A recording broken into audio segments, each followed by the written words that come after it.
Welcome, welcome. You're here at Fanfic Empire. Today we present to you, what if Veela Delegation visited Hogwarts and Fleur's magic claimed Harry at age 9 making Delacours his guardians. Like and subscribe if you want more awesome stories. Sit back, relax, and enjoy. Chapter 1, Lapel du sang the portkey was supposed to deposit them in the courtyard of the leaky cauldron. It did not do this. What it did instead was spin the entire Delacours delegation, 7 witches and wizards, 3 ministry officials, and 1 9-year-old girl who had insisted on coming because she had never seen England and her father had made the catastrophic error of saying perhaps next time, directly into a quiet residential street somewhere in the southeast of England, scattering them across a stretch of grey pavement like dropped coins. Fleur Delacour landed on her feet. She always did. She stood up, brushed a scuff of dust from the knee of her white traveling robes, and looked around at the street with the particular expression she wore when the world failed to meet her standards. It was a very English street. Oppressively tidy.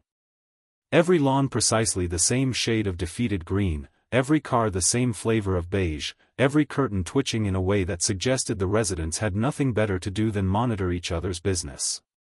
A sign at the end of the cul-de-sac read Privet Drive in cheerful municipal lettering. Magnifique, she said flatly. Nobody move, her father said, pulling himself upright and already reaching for his wand. Sebastian Delacour was a tall man with silver-streaked dark hair and the particular kind of calm that meant he was furious. The portkey misfired. We are in a Muggle residential area. Everyone maintain your disillusionment, Papa. Fleur touched his arm. Not to stop him. Just to make him look. He looked. Across the street, in front of number 4, there was a boy scrubbing the front step. He was small. Smaller than Fleur, and Fleur was small for 9. He was wearing clothes that belonged to someone 3 times his size, an enormous grey t-shirt hanging off one bony shoulder, trousers with the waist bunched and cinched with what looked like a piece of rope. He was scrubbing the step with a brush that was mostly just a handle, the bristles worn to almost nothing, and he was doing it with the methodical focus of someone who had learned to stay very quiet and very useful. He had dark hair, messy and black, and a pair of glasses held together at the bridge with sellotape, and on his forehead, half hidden by the hair that had fallen forward, Fleur's magic moved. She didn't tell it to. She had never experienced anything like it. It came from somewhere beneath her sternum, deep and sudden, like a bell struck by something enormous, and it rang outward through her chest and her arms and the tips of her fingers, warm and certain and absolute, and it reached across the street and found the boy on the step and knew, she was already walking before anyone could stop her. Fleur. Her mother's voice, sharp and low. Fleur, we are in the open. She crossed the street. The boy didn't hear her coming. He was too focused on the step, on the methodical back and forth of the worn brush, and Fleur stood on the pavement in front of number 4 and looked at him for a long moment. Up close, he was even thinner. She could see the knobs of his spine through the thin fabric of the t-shirt. His hands, gripping the brush handle, were scabbed at the knuckles. He had the kind of stillness that wasn't peace, it was the stillness of something that had learned not to draw attention to itself. Bonjour, Fleur said. The boy went rigid. He turned slowly, the way animals turn when they're not sure if something is predator or prey, and he looked up at her from the step with eyes the color of late summer grass, green and deep and older than they had any right to be on a child's face. He stared at her. She stared back. Hello, he said carefully, the way people say things when they're testing whether the word itself is safe. You have a scar, Fleur said. Her English was precise and heavily accented, each word placed like a tile in a mosaic. She pointed at his forehead. On your head. The lightning one. His hand came up immediately, automatically, pressing his hair flat over it. It's nothing.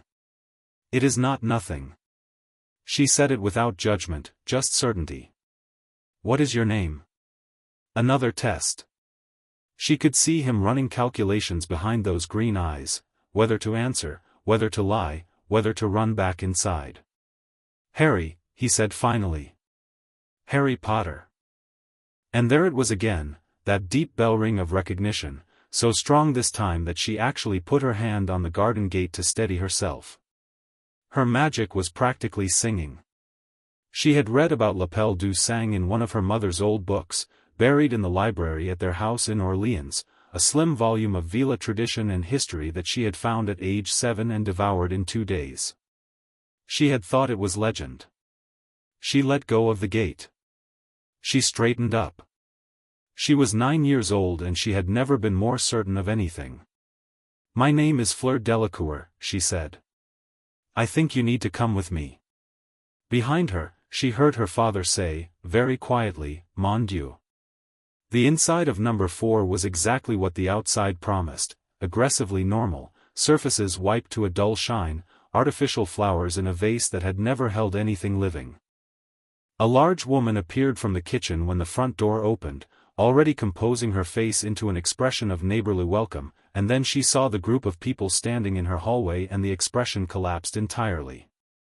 Petunia Desley was tall and thin with a neck made for craning, and she craned it now, looking from Fleur to Sebastian to Apollon, whose Veela heritage was visible in every line of her, the luminous skin, the silver pale hair, the particular quality of her beauty that made the air around her seem to brighten. Petunia's face moved through several emotions in quick succession: confusion, recognition, fear, and then the particular sour blankness she used as armor. "What is this?" she said. "Harry, what have you? Who are these people?" "You were supposed to be cleaning the Madame Desley." Sebastian's voice was very polite. The politeness of a man who did not need to raise his voice to fill a room. "I apologize for the intrusion. My name is Sebastian Delacours. I am a senior official of the French Ministry of Magic, and I believe we have something very important to discuss." The name meant nothing to Petunia. The words French Ministry of Magic landed on her like cold water. She looked at Harry, who had come in behind them and was standing near the wall with that careful stillness, taking up as little space as possible. "I don't know what you think you're doing, bringing your sword into my Petunia." Apollon stepped forward. Her voice was quiet and warm, the voice of someone who had learned exactly how much force to use and never used more than necessary. "May I call you Petunia? I think you know who this boy is. I think you have always known. And I think you also know, if you search yourself honestly, that what has been happening in this house is not what was agreed." Petunia's face went white. Then red. Then white again. "He eats. He sleeps. He has a roof, he has a cupboard," Fleur said. Everyone looked at her. She had not meant to say it aloud. But she was standing next to Harry and she had felt, not seen, felt, through that strange bright thread of her magic that was still humming between them, the image of a door under the stairs, a darkness, a small boy pressing himself against the wall to make room for the thin mattress. Harry was staring at her. She looked back at him steadily. He didn't deny it. Petunia made a sound like a kettle about to boil. "You have no right to come into my home and make accusations." "We are not making accusations," Sebastian said. He had his wand out now. Not raised, just present, held loosely at his side, the way you hold a pen when you're about to sign a document. "We are making arrangements. My daughter's magic has registered an appel du sang. Do you know what that is?" Petunia's chin went up. "I want nothing to do with any of your, it means," Sebastian continued, as if she hadn't spoken, "that Harry Potter is under the protection of my family. It is old magic. Older than the Ministry of Magic, older than Hogwarts, older than anything your laws have to say about it. And it means that he will be coming with us today. You cannot simply take him, there are laws, there are guardianship, there are, yes." Sebastian reached into his robes and produced a folded parchment. "I have taken the liberty of having them looked at. The papers transferring guardianship require a signature from the current legal guardian, which is yourself, and a countersignature from a ministry official, which is me. I would appreciate your cooperation, but I want you to understand clearly that I do not require it." You're threatening me. I am informing you, Sebastian said pleasantly, of your options. Vernon Desley came thundering down the stairs at that point, a large, purple-faced man with a mustache and the energy of someone who was perpetually furious about something. He stopped on the bottom step, took in the sight of his hallway full of oddly dressed strangers, and turned a color that Fleur found genuinely alarming for a human face. What the bloody hell, who are you people? Get out of my house. Get out, I will call the police, I swear to God, Vernon. Apollon looked at him. Just looked at him, with those silver eyes, and the full gentle weight of her Veela presence, and Vernon Desley stopped mid-sentence as if someone had pressed pause. He stood there on the bottom step, mouth still slightly open, blinking. Fleur felt Harry go very still beside her.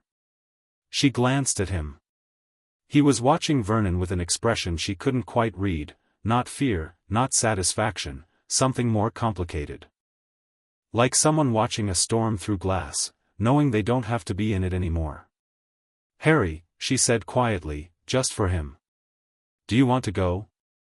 He looked at her. Those green eyes, that held too much, that had seen too much, that were still in the process of figuring out whether she was safe or not. Where? He asked. France, she said. Our house. It's very big. You would have your own room. A pause.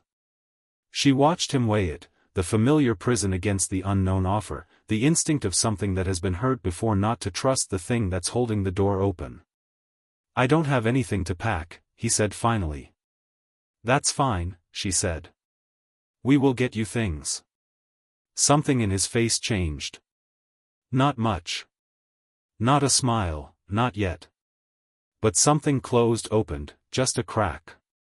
Petunia signed the papers in the end, with the particular vicious precision of someone who wants it on record that they are being forced.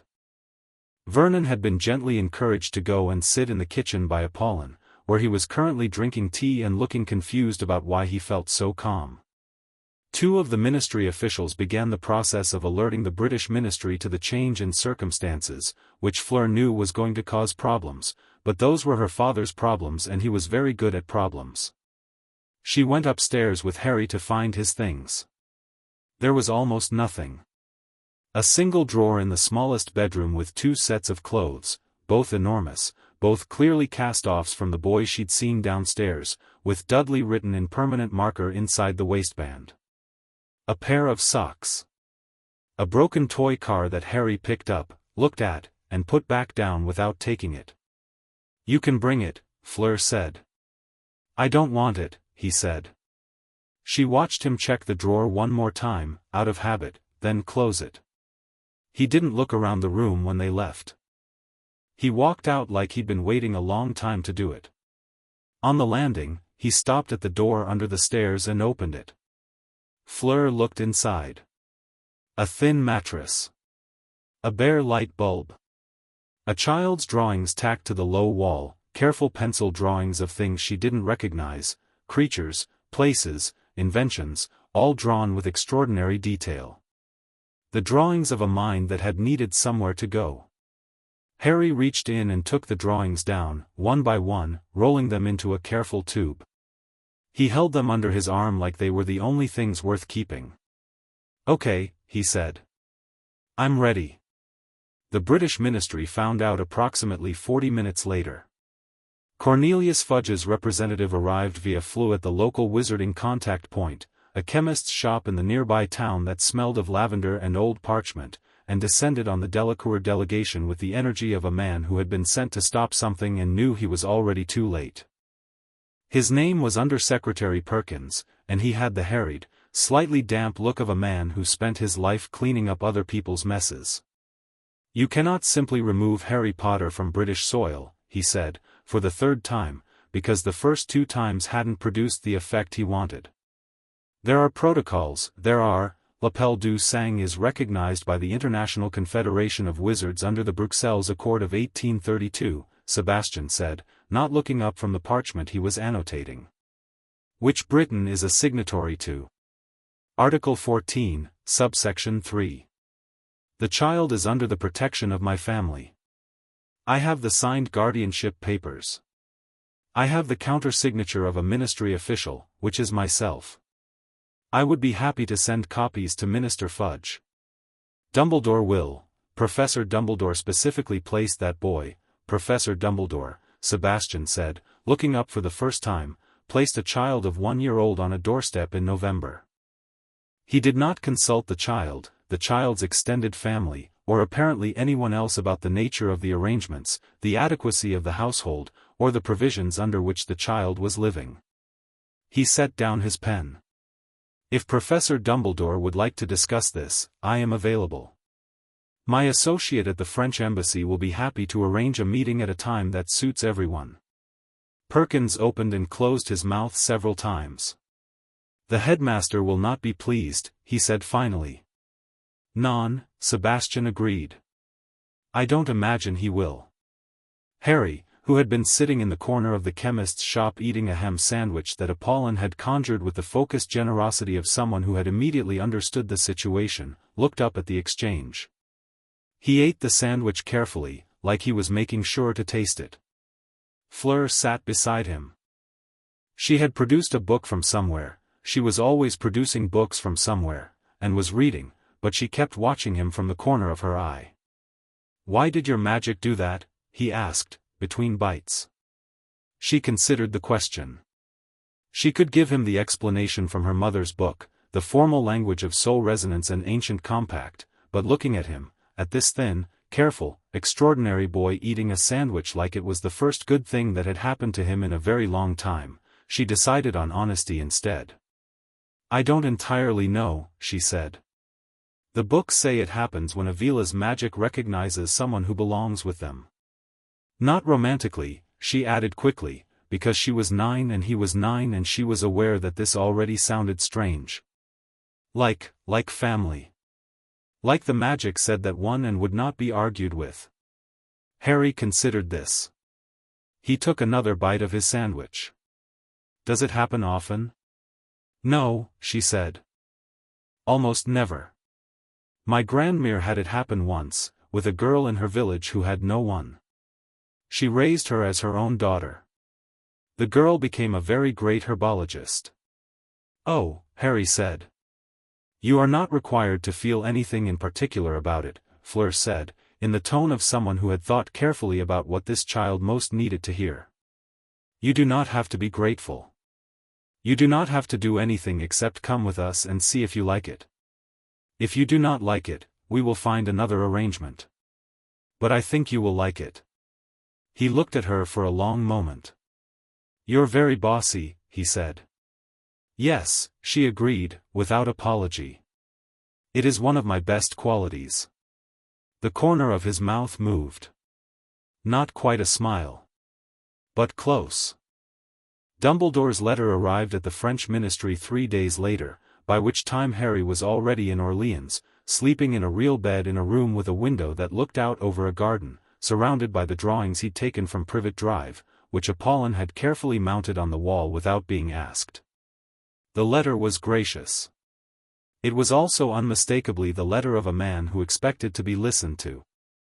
Dumbledore wrote that he understood the appel du sang was a powerful magical phenomenon, and that he had great respect for Veela tradition.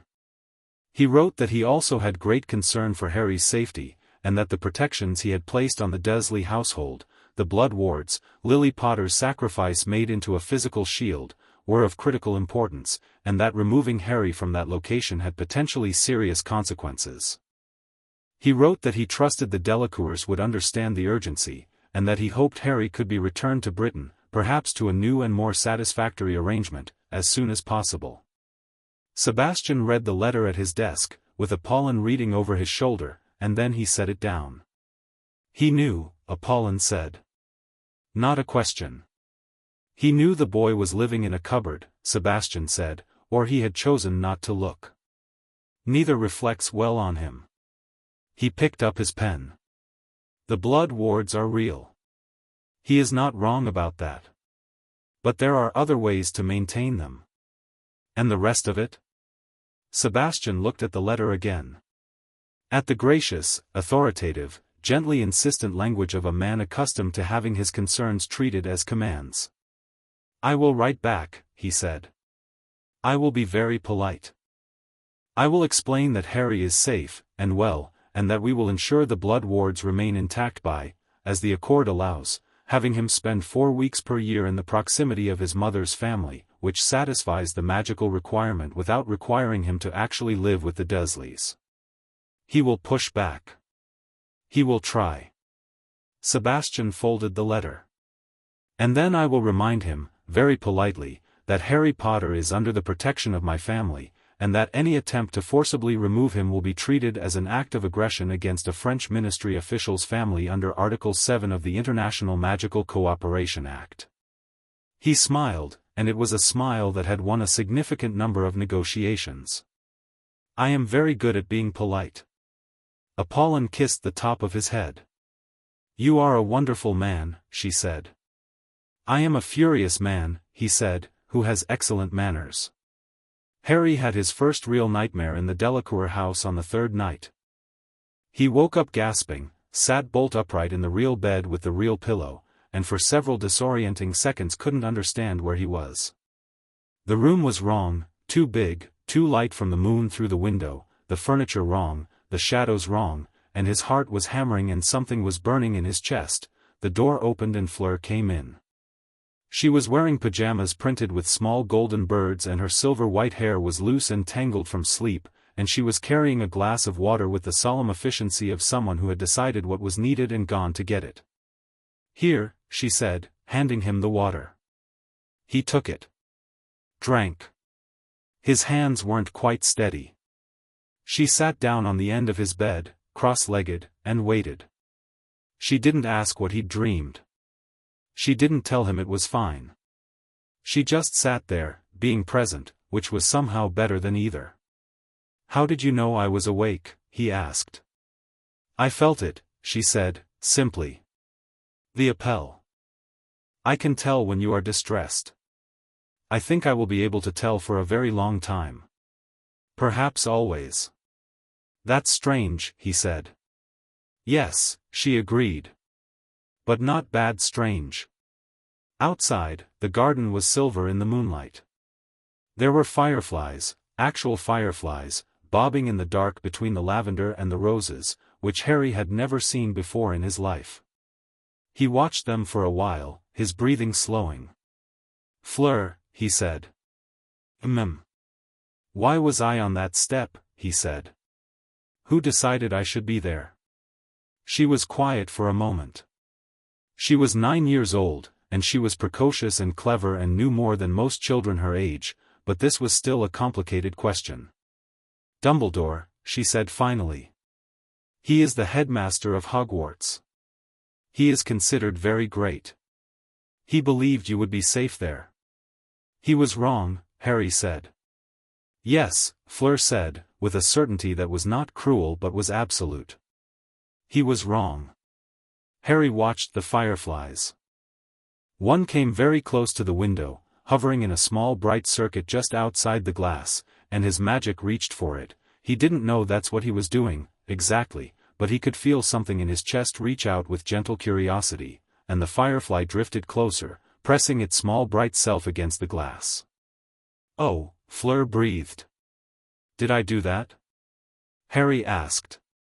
"Yes," she said.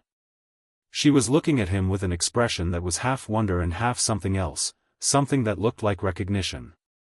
"Harry. You have not had any training at all, have you? Any magic education?" "I didn't know I was magic until 3 days ago," he said. She stared at him. The firefly kept circling. "Mon Dieu," she said, which seemed to be a family expression. "Then, well. I will teach you what I know. And then we will find you proper teachers. And then," she paused, seeming to calculate something, "and then whoever decided you should spend 9 years not knowing what you are will need very good answers." Harry looked at her. "You're really not afraid of anything, are you?" he said. Not quite a question. She thought about it. "I am afraid of some things," she said. "Losing people I care about. Failing when it matters. Mediocrity. A pause. But not people who are simply in positions of power. That has never frightened me. Lucky, Harry said. Perhaps, she said. Or perhaps it is something you can learn. She stood up, smoothing her pajamas. Sleep now. Tomorrow my father is going to begin the process of making all of this officially impossible to undo, and my mother is going to make you a proper breakfast, and I am going to start teaching you the fundamental theory of spell work, which will take approximately 4 days, and then we can begin on practical application. Do you always have a plan? He asked. Always, she said, at the door. It's another of my best qualities. She left. Harry lay back against the real pillow, in the real bed, in the room with the window and the garden and the fireflies still bobbing in their small golden orbits outside. He thought, this is real. This is happening. This is mine now. He thought, someone is going to be very angry about this. And then, for the first time in as long as he could remember, he slept without dreaming. 6 weeks after the portkey misfired on Privet Drive, Albus Dumbledore sat in his office at Hogwarts and read Sebastian Delacour's 3rd letter. It was very polite. It cited 4 separate international agreements, the Bruxelles Accord, the Geneva Compact, and 2 he had needed to look up. It confirmed that Harry was well, healthy, and being educated. It noted, with the kind of courteous precision that was somehow more cutting than anger, that Harry Potter had been found living in a cupboard under the stairs, malnourished, without adequate clothing, without any magical education, and without, as far as could be determined, any awareness of who he was or what had been done for him. It closed by saying that Sebastian Delacour looked forward to their eventual conversation and hoped they could find a constructive path forward. Dumbledore set the letter down and was quiet for a very long time. Fawkes, on his perch, made a low sound that was not quite song.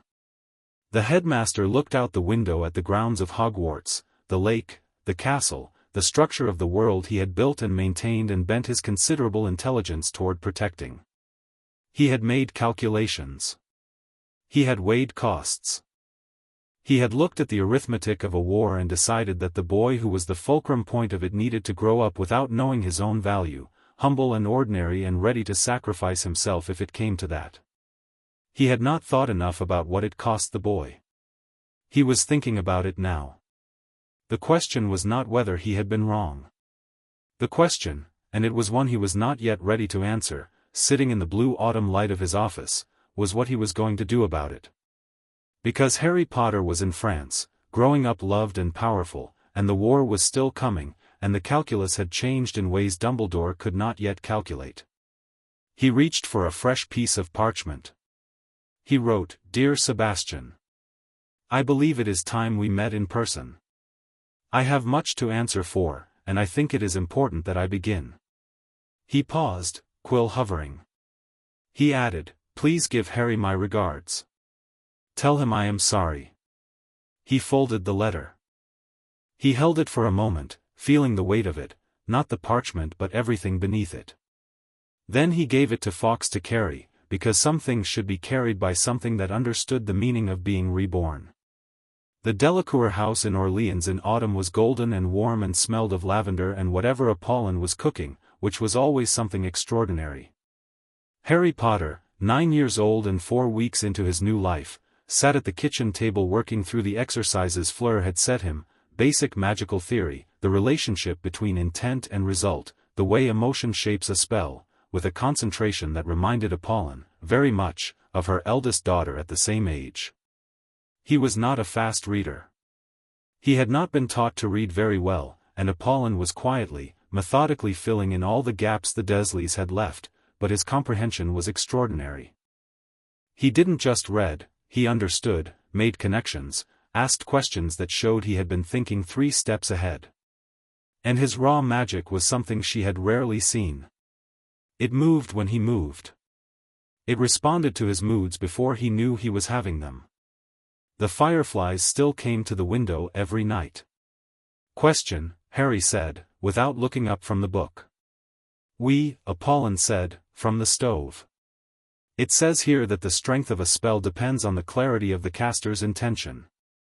But what if the caster doesn't know what they want? Apollon considered this. Then the magic decides, she said. And magic is older and less subtle than we are. It will find the most direct answer to the most urgent need. Harry was quiet for a moment. That explains some things, he said, with a careful neutrality that she recognized as the tone he used when he was telling you something important sideways. Does it? She said. At the Dursleys, he said, still not looking up, sometimes things would just happen.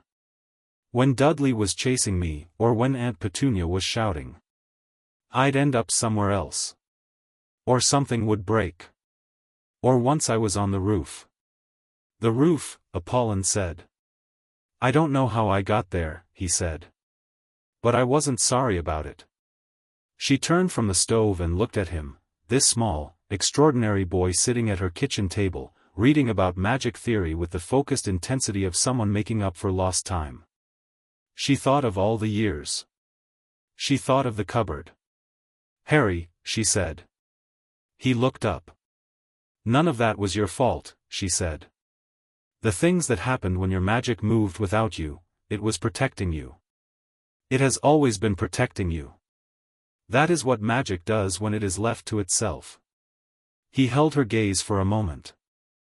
Then he nodded, once, the way he nodded when something slotted into place, not emotionally, not yet, but intellectually, filed away for later. Okay, he said. And went back to reading. Apollon turned back to the stove and blinked several times. Fleur appeared in the kitchen doorway, hair still damp from swimming in the garden pool she had talked her father into installing. She looked at Harry, looked at her mother's back, and came to the table with the silent efficiency of someone who had already assessed the situation. She sat down across from Harry and pulled his book toward her to see which exercise he was on. You're on the third one already, she said. I thought that would take you until dinner. It wasn't that hard, Harry said. Evidement, she muttered, which meant obviously and was delivered with the mix of affection and irritation that was becoming, Harry was learning, her default register for talking to him. He reached across and flicked the corner of her book. She flicked his. Apollon, at the stove, smiled at the wall.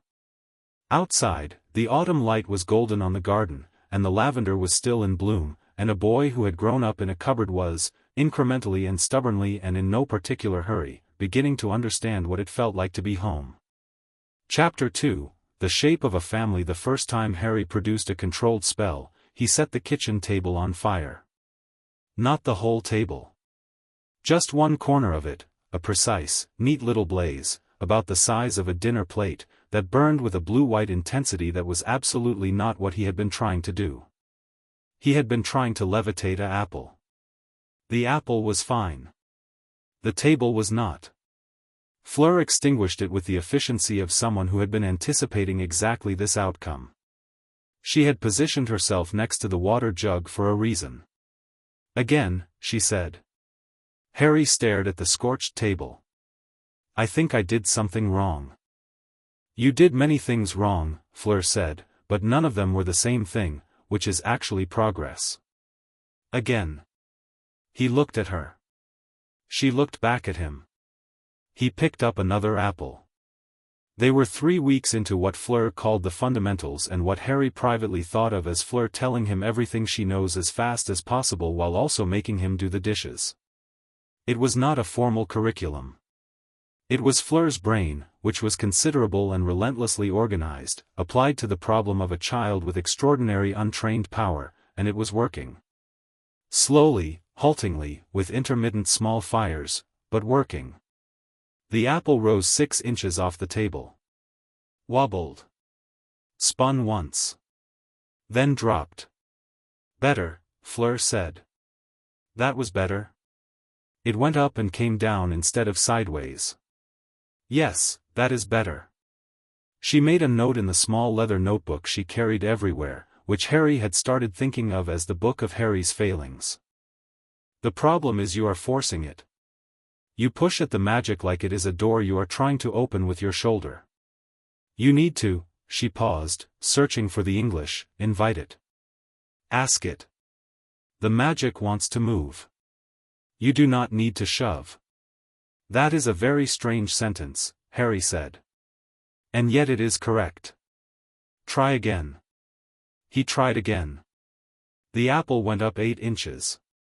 He was getting the hang of the asking, that gentle internal opening toward that Fleur kept describing, and when he did it right there was a sensation in his chest like a warm current moving through him, effortless and clean, nothing like the desperate unconscious eruptions of his life on Privet Drive. The apple reached 10 inches and stayed there, hovering steadily. Fleur, who had been watching with the focused attention she gave to everything she thought was important, let out a small breath. Hold it, she said. He held it. He could feel it balanced on that current, trembling slightly, like something learning to trust the air. He held it for 30 seconds. 40. A full minute. Now set it down, Fleur said. He set it down. Gently. In the same spot it had started. There was a brief silence. Fleur, he said. Yes? I think I've got it. She looked at the apple. She looked at him. She wrote something in her notebook with the calm of someone who had expected this exact outcome from the beginning, and yet whose eyes were doing something that was not quite as calm as the rest of her. Oui, she said. I think you do. November arrived with rain and the particular French grey that was different from English grey, warmer somehow, less defeated, more like the sky was simply thinking rather than despairing. Gabrielle Delacours, who had been staying with her grandmother in Lyon for the first 2 months of Harry's arrival, came home on a Saturday morning in a flurry of tiny silver curls and absolute certainty about everything. She was 6 years old and approximately 4 feet of pure will. She walked into the kitchen where Harry was eating breakfast, looked at him for approximately 3 seconds, and announced, "Tu es Harry. Je vais être ta meilleure amie. You are Harry. I am going to be your best friend." She says she is going to be your best friend, Fleur translated, with the long-suffering tone of someone who has spent 6 years being the older sister of something like a force of nature. I gathered, Harry said. Gabrielle sat down across from him, stole a piece of his toast without asking, ate it, and began telling him, in rapid, confident French, pausing occasionally for Fleur to translate, everything he needed to know about her grandmother's house in Lyon, the cat she had there, the boy down the road who had put a frog in her bag and subsequently regretted it, and the fact that she had already decided Harry would be on her team for every game they played from now on. Does she always do this? Harry asked Fleur, in English. Always, Fleur said. It is extremely exhausting. You get used to it. Gabrielle looked between them, clearly recognizing that she was being discussed, and said something sharp and reproving. Fleur replied with equal sharpness. A rapid-fire exchange followed, which Harry watched with the focused attention of someone learning a language by full immersion, because that was essentially what he was doing. 3 months in France had done significant things to his French. He was not fluent yet, not close, but he was functional and improving fast, partly because Fleur refused to translate things she thought he should be able to work out himself, and partly because Sebastian had a policy of speaking to him only in French at the dinner table, which had initially been terrifying and had become, gradually, the most useful education Harry had ever received. Harry pushed his remaining toast toward Gabrielle. She took it with the serene confidence of someone who had expected this outcome. You are going to be good at French, she told him, in French, slowly and clearly, the way she had apparently decided to always speak to him. I am going to teach you all the important words first. What are the important words? Harry asked, in careful French. She told him. Several of them were not appropriate for a 6-year-old to know, and Fleur removed herself from the kitchen for plausible deniability, and Harry learned them all. The owl from Dumbledore arrived in December. Not to the French ministry, this time. To the house. It was a beautiful tawny bird with a knowing look about it, and it delivered a letter directly to Harry, not to Sebastian, not to Apollon, but to Harry, with his name written in that familiar old-fashioned script that Harry had seen on the magical paperwork since he'd arrived. Harry read it at the breakfast table. It was a careful letter. It did not demand. It explained. Dumbledore was good at explaining. His words had the quality of a hand on the shoulder, warm and guiding, the kind of prose that made you feel heard while also moving you in a direction. He wrote about the prophecy in oblique terms that a 9-year-old could not fully understand but could feel the weight of. He wrote about Voldemort, about the war that had come before and the danger that still lingered like a bruise on the world. He wrote about the Dursleys, acknowledging, in careful measured sentences, that the arrangement had been imperfect. He wrote that he thought of Harry's protection constantly, and that he hoped Harry was being well cared for, and that he would very much like to meet Harry in person when that was possible. He did not apologize. The letter from Sebastian had included an apology. Dumbledore's did not. Harry folded the letter and handed it to Sebastian across the table without speaking. Sebastian read it.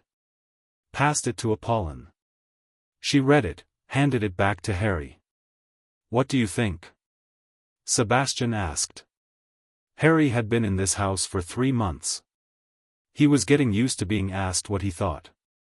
It still sometimes surprised him, the directness of it, the assumption that his opinion was worth including. "I think he explains things very well," Harry said slowly, "and that the explanations are doing a lot of work." Sebastian's eyebrows rose slightly. "That is a very astute observation." "He didn't say sorry," Harry said. "He explained the cupboard. He didn't say sorry about it." Apollon set down her coffee cup. "No," she said. "He did not." "I will write back," Harry said. "If that's allowed." "It is absolutely allowed," Sebastian said. "This is your life. We are not going to manage your correspondence." Harry wrote back that afternoon, sitting at the desk in his room that was his and looked out over the garden. He wrote carefully, taking his time, using the formal letter format Fleur had taught him because she said formal letters were a weapon and you should know how to use them. He thanked Dumbledore for writing. He said he was well and happy and learning a great deal. He said he looked forward to meeting Dumbledore when the time came. He did not say he forgave Dumbledore. He had not decided yet whether that was his to give, and Fleur had told him, with great firmness, that forgiveness was not an obligation and should not be given simply because someone expected it. He signed it, Harry J. Potter Delacours. He had not discussed this with anyone. He had simply decided, in the way he sometimes decided things now, not impulsively but with a quiet settled certainty, that it was right. He sent the letter with the tawny owl, which left with the air of a bird that was going to report back very fully. Sebastian's reaction to the signature was characteristic. He read the letter over Harry's shoulder, was quiet for a moment, and then said, "We should make that official, if you wish." "Can we?" Harry asked. "In France, yes. The paperwork is straightforward. It would not replace Potter, you keep both. Potter Delacours." He looked at Harry. "But only if you want it. This is not something we would ever assume." "I want it," Harry said. Sebastian nodded. He did not make a production of it. He went to his study and began the paperwork, because Sebastian Delacours' version of emotion was almost always action, which Harry had learned to read and love like a language. Apollon, when she heard, kissed Harry on the top of his head, which she did frequently enough now that he had stopped startling at it. Gabrielle shrieked with delight and insisted they celebrate, by which she meant she wanted cake. They had cake. It was excellent. Fleur, when Harry told her that evening, was sitting in the garden with her book and the late winter stars, and she looked at him for a long moment with that expression he was learning was her version of being moved. "Good," she said. "Just that." But she said it like she meant it. The Delacour house in winter was different from the Delacour house in autumn. Fires in every room, the smell of spiced wine and pine, Apollon performing small domestic magic that Harry found endlessly fascinating, dishes that washed themselves but only if you asked nicely, a hearth that adjusted its temperature to whoever was sitting nearest, books that reorganized themselves on the shelves according to a logic that Harry could not entirely determine but which seemed to involve how recently they had been read and how important they were to specific family members. His favorite place was the library. It was a proper library, 2 floors, accessible by a sliding wooden ladder, crammed with everything from French ministry publications to Apollin's collection of Veela history to Sebastian's extensive holdings in international law to a whole wall of children's and young adult fiction that Fleur had clearly demolished entirely by age 7. He read everything. He was systematic about it, pulling one book from each section and reading it completely before moving to the next, the way you might explore a new room by walking its perimeter before moving inward.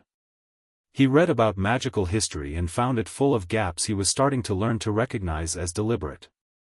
He read about Veela and found the appel du sang described 3 times in 3 different texts with 3 slightly different explanations, all of which agreed that it was permanent, primal, and not well understood. He read about Voldemort, what there was, which was not much, since most books shied from the name, and the picture that assembled itself was of a brilliant, damaged, profoundly frightening man who had made himself into something that frightened even death.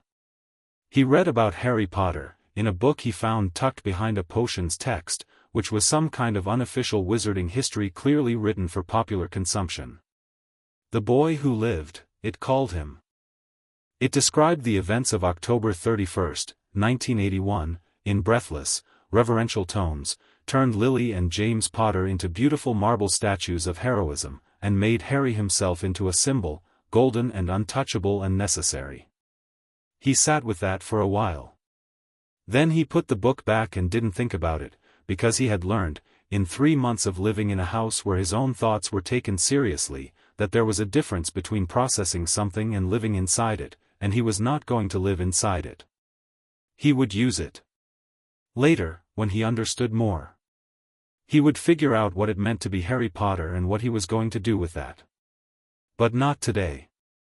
Today he had a charms practical with Fleur at 3 o'clock and Sebastian had promised to start him on French magical history after dinner, and Gabrielle had been planning something all morning with the focused, slightly worrying energy she brought to projects, and none of those things were about being a symbol. Today he was just Harry. That was, he was increasingly sure, exactly enough. Spring brought a professional magical tutor. His name was Matthew Voss, a compact, energetic man in his late 30s with ink perpetually on his fingers and a pedagogical philosophy that could be summarized as give them the hard version first and see what sticks. He had taught at Beauxbatons for 6 years, left under circumstances he declined to specify, and now worked privately for families who wanted something better than the standard curriculum. He arrived on a Monday morning, tested Harry for 2 hours, and then sat down with Sebastian and Apollon and said, "He is extraordinary." "Yes," Apollon said. "I don't mean talented," Matthew said. "I mean extraordinary. There is something in the quality of his magic, the raw potential, that I have only encountered once before, and that was a student who went on to become the youngest member of the International Magical Council in a century. He is also badly undereducated and has some significant emotional work to do around using his power with permission rather than in self-defense. But the foundation, once we build it properly," he shook his head. "You are going to be very busy keeping up with him." "We will manage," Sebastian said. "Fleur has been helping him," Apollon added. Matthew looked at Fleur, who was sitting in the armchair in the corner pretending to read. "I know," he said. "He has several of her habits.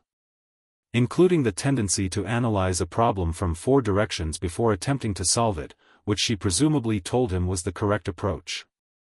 "It is the correct approach," Fleur said, from behind her book.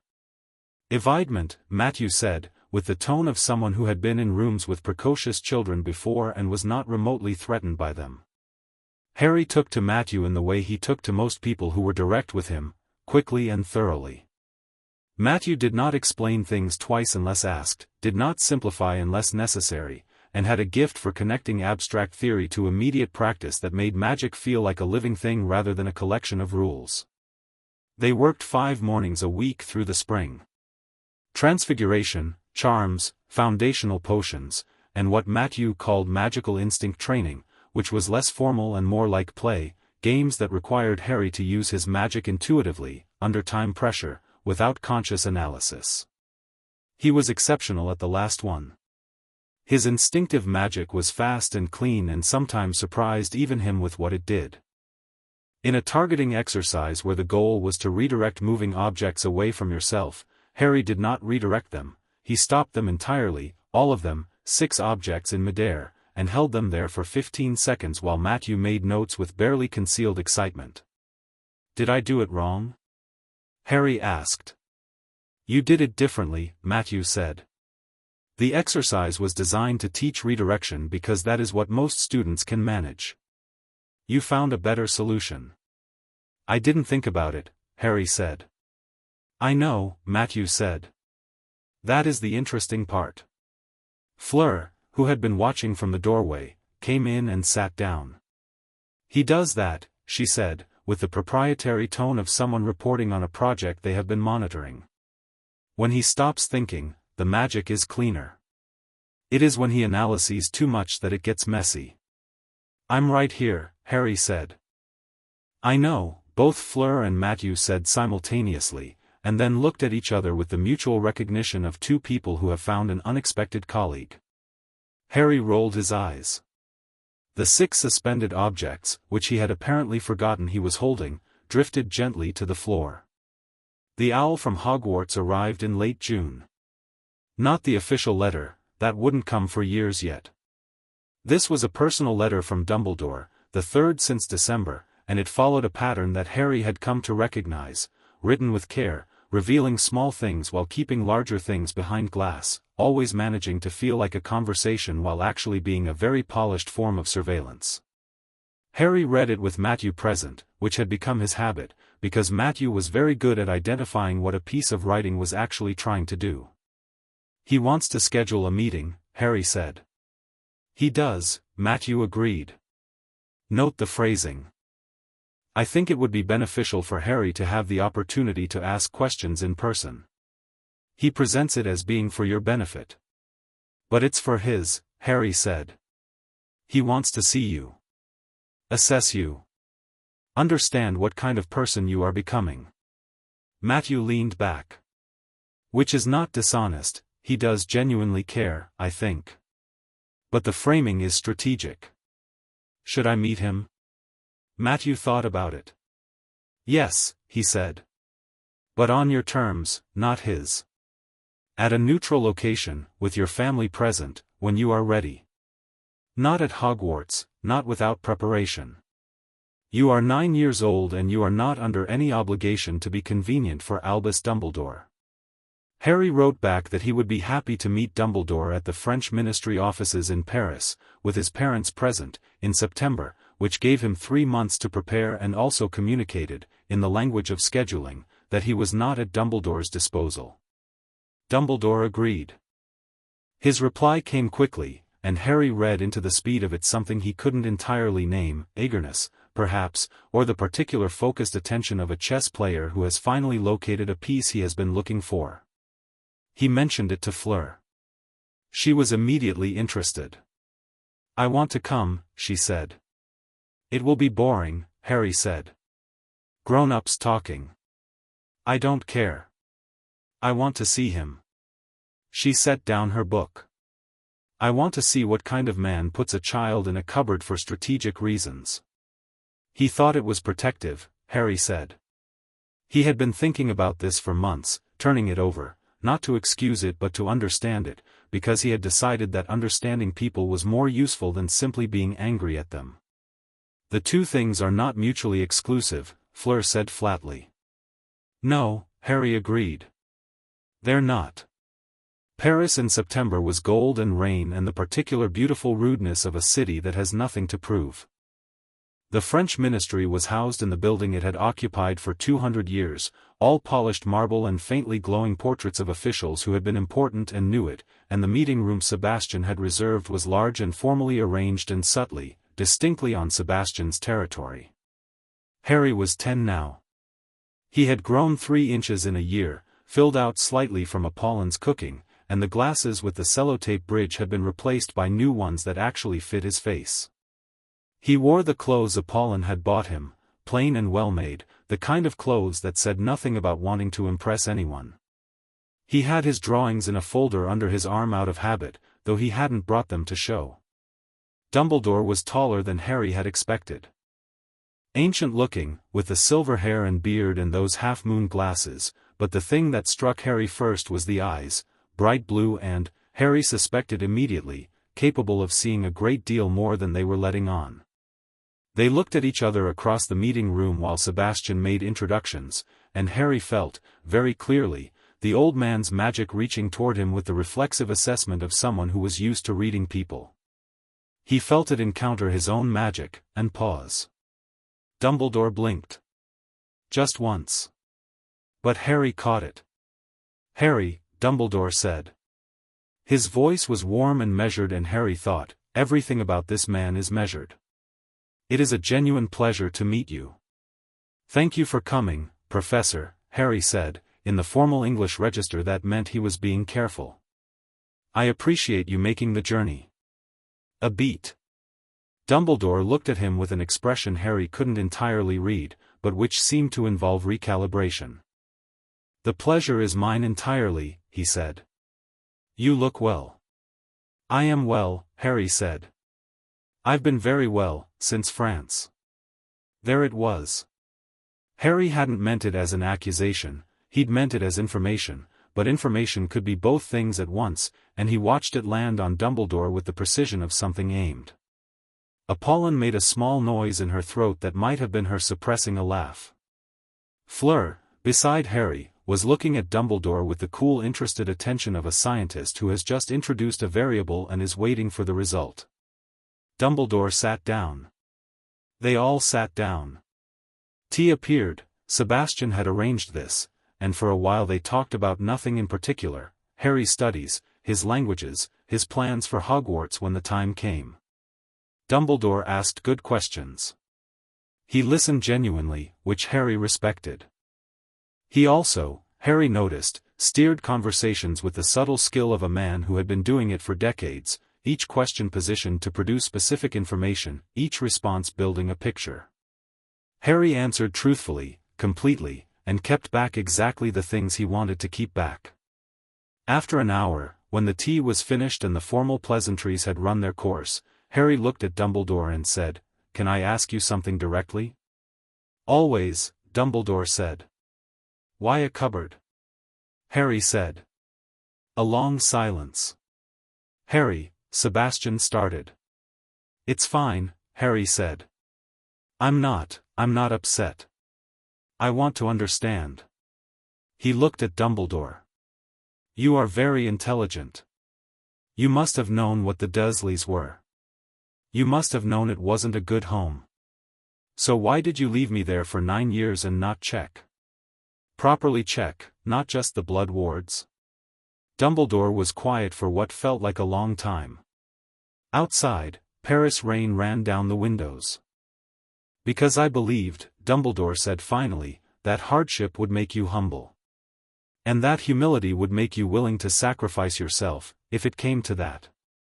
The words were very honest. Harry gave him that. "And did you ever," Harry asked, "think about whether that was your decision to make?" Another silence. In it, Harry could see something shift in those blue eyes, not collapse, but move, adjust, like a structure that had been built to hold one weight and had just been asked to hold another. "No," Dumbledore said quietly. "I am not sure that I did." "Okay," Harry said. "Thank you for being honest." He did not say he forgave Dumbledore. He was 10 years old and he was not going to trade his authentic response for the comfort of an old man who had made choices that had cost Harry 9 years of his life. But he also did not hate Dumbledore. He had looked at him and found something complicated, a great man who had made a great error, who knew it and was sitting in the knowledge of it rather than running from it, and who was, Harry suspected, in the process of slowly and painfully changing his mind about some things. That was worth something. Not everything. But something. On the way out, Dumbledore stopped Harry at the door. You are nothing like what I expected, Dumbledore said quietly, looking at him. No, Harry agreed. I imagine not. Dumbledore looked at him with those recalibrating eyes. You are going to change everything, he said. Not a prophecy this time. Just an observation. I know, Harry said. And walked out into the Paris rain with his family. The years between the meeting and Hogwarts were not uneventful, but they moved with a different quality, the movement of growth rather than crisis, the ongoing business of becoming. Harry learned French to fluency by 11, Latin to working competency by 12, and had consumed the entire Delacours library twice over by the time the official Hogwarts letter arrived. Matthew Voss pronounced himself satisfied and slightly humbled by his own student, and took a glass of champagne at the leaving dinner. Apollon threw him with the grace of a man who knew he'd done his best work. Gabrielle turned 10 and became, if anything, more confident, which everyone had assumed was impossible. She had developed Harry's habit of reading everything and Fleur's habit of acting on what she'd read with complete certainty, which meant she was simultaneously formidable and occasionally catastrophic. She had also developed a fierce, unconditional attachment to Harry that expressed itself in tracking down anyone at school who said anything unkind about her family and arguing them into silence with the relentless precision of a very small, very silver-haired barrister. Harry taught her the levitation exercise the same way Fleur had taught him, and watched her do it perfectly on the third try, and felt something in his chest that it took him a while to identify as pride. He wrote to Dumbledore twice a year. The letters became, gradually, something he looked forward to. Dumbledore was enormously well-read, had strong opinions about magical theory that Harry enjoyed arguing with, and had begun, haltingly, to tell Harry things about his parents that weren't mythology. Small things. James's laugh. Lily's specific genius with charms. The way they had talked to each other. Harry collected these fragments like the drawings he'd taken from Privet Drive, carefully, and only the ones that were actually his. He did not collect the mythology. The boy who lived could stay in the book in the library. Harry Potter Delacour was here, in this house, eating Apollon's cooking and arguing with Fleur about magic theory and teaching Gabrielle French swear words that she absolutely already knew, living a life that was entirely and completely his own. The Hogwarts letter arrived on a Tuesday in July. It came by owl. The standard Hogwarts format, thick cream envelope, green ink, his name and address written in that self-updating magical script that adjusted to wherever he was currently living. He opened it at the breakfast table with Fleur watching from across her coffee cup. Mr. Harry J. Potter Delacour, the front room, Maison Delacour, Orleans, France. He read it. Set it down. Picked up his coffee. Well? Gabrielle demanded, in French. I'm invited to Hogwarts, Harry said. Obviously, Fleur said. Are you going? Yes, Harry said. But I'm not going alone. Fleur's mouth curved. Non, she agreed. You are not. Sebastian looked up from his newspaper. I will contact the Beauxbatons liaison about the transfer arrangements. And the Hogwarts deputy headmistress. And Dumbledore. A pause. And the ministry. Both ministries. Another pause. This is going to take considerable correspondence. You love correspondence, Apollon said. I am good at correspondence, Sebastian corrected, which was his version of the same thing. Harry looked out the window at the summer garden. The lavender was in bloom, the fireflies would be back tonight, and in September he was going to go to Hogwarts and everything was going to change again. He could feel it, the specific electricity of a large thing approaching, the particular tension of a story that is about to enter its next act. He was 12 years old. He had been loved for 3 years. He had been taught for 3 years. He had been genuinely, thoroughly, and without reservation himself for 3 years, which was longer than he'd had to be careful about taking up too much space. He thought about Dumbledore's words in Paris. You are going to change everything. He thought, yes. I am. He thought, but not for you. For me. He finished his coffee. He took the letter to his room and pinned it to the wall next to his drawings, the careful pencil drawings from the cupboard under the stairs, still there, because he hadn't decided yet what he wanted to do with the fact that he had been that boy, but he didn't want to forget him either. He looked at them for a moment. Then he went to find Fleur, because there were books to read and packing to do and a world to walk into, and he wasn't going to do any of it slowly. Chapter 3, Return of the Silver and Flame. The Hogwarts Express left King's Cross at 11 o'clock on the 1st of September, and Harry Potter Delacours was standing on platform 9 3/4 at 10:45 because Fleur had a policy about being early to things that mattered. The platform was everything he'd read about, the steam, the scarlet engine, the chaos of families saying goodbye with the particular intensity of people who are trying to compress an entire summer of feeling into 3 minutes. Harry stood with his trolley and watched it all with the focused attention he'd developed over 3 years of learning to read rooms. He was 12. Fleur was 12. They were starting together, which had required a significant amount of negotiation between Sebastian and Dumbledore about transfer protocols and year placement, and which had ultimately been resolved by Fleur's testing in scores from Beau's batons, which were exceptional enough that the argument became moot. Harry's scores, provided by Matthew Voss with a covering letter that was 3 pages of methodical academic praise and 1 sentence of "I expect you've never seen anything quite like him," had produced a brief silence from McGonagall and then a very crisp acceptance letter.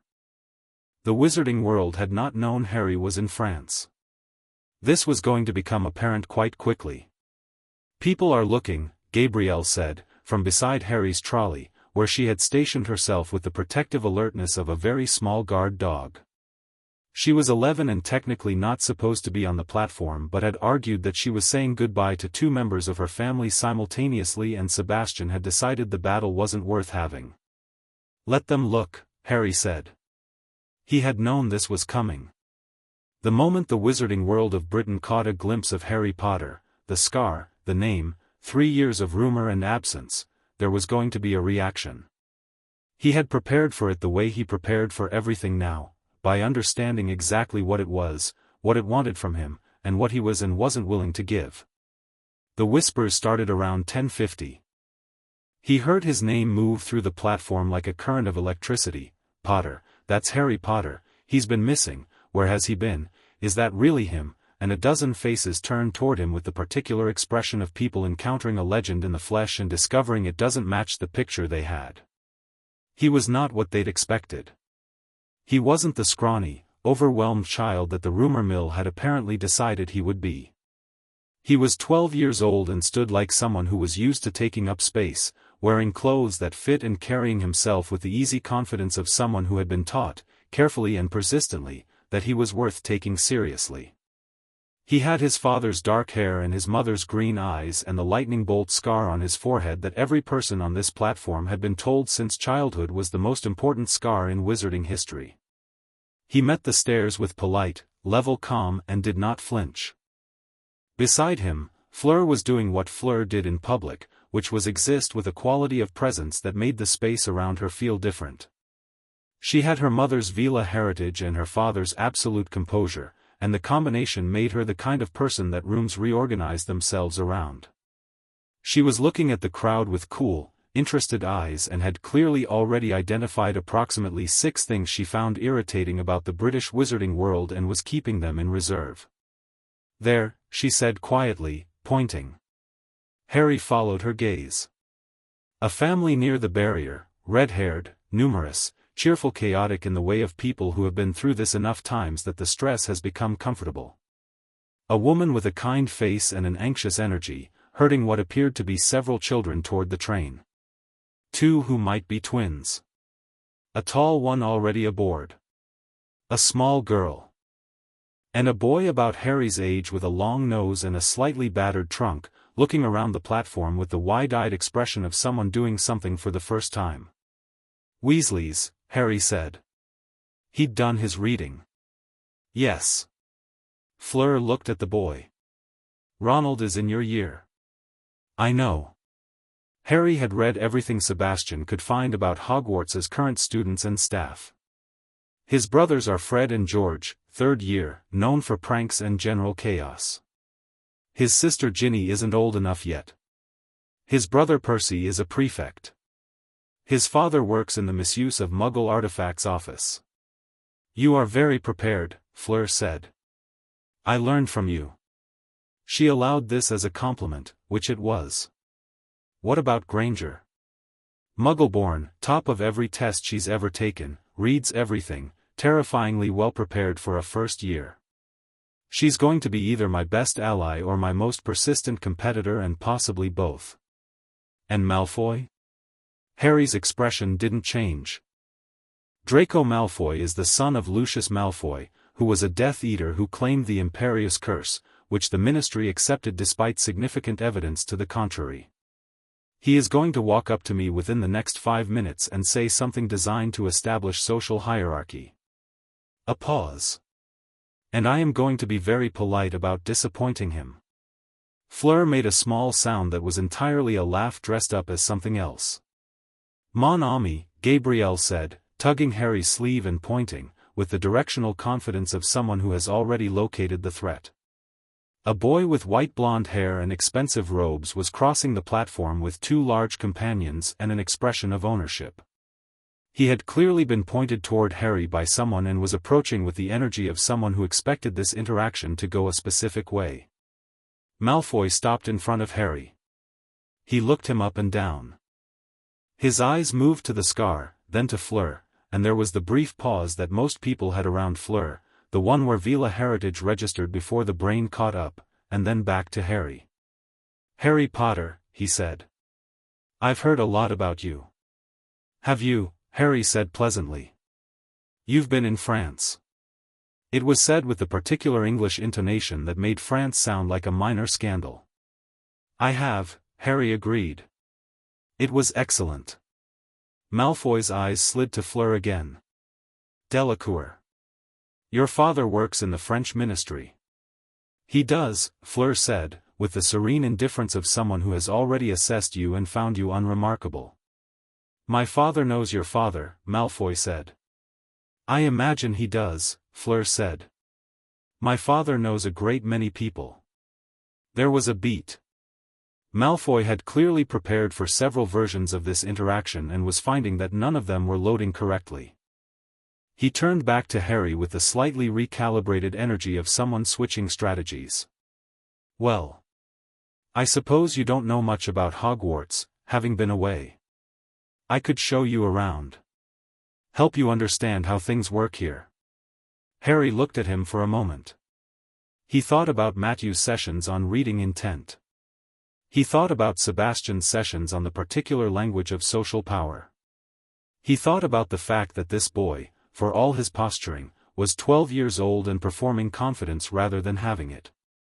That's very kind, Harry said. But I've read the Hogwarts Charter, the history of each house, the current staff list, the standard curriculum for years 1 through 7, and everything Bathilda Bagshot ever published about the castle's architecture. I think I'll manage. A silence. Right, Malfoy said. The word was doing a lot of work. It was nice to meet you, Harry said. Genuinely. I'm sure we'll have lots of interesting conversations this year. He meant it. He was interested in Draco Malfoy in the way he was interested in most complicated things, as a phenomenon worth understanding. But he was not, in any universe, going to let the boy establish a hierarchy in which Harry needed his guidance. Malfoy left. His 2 companions followed.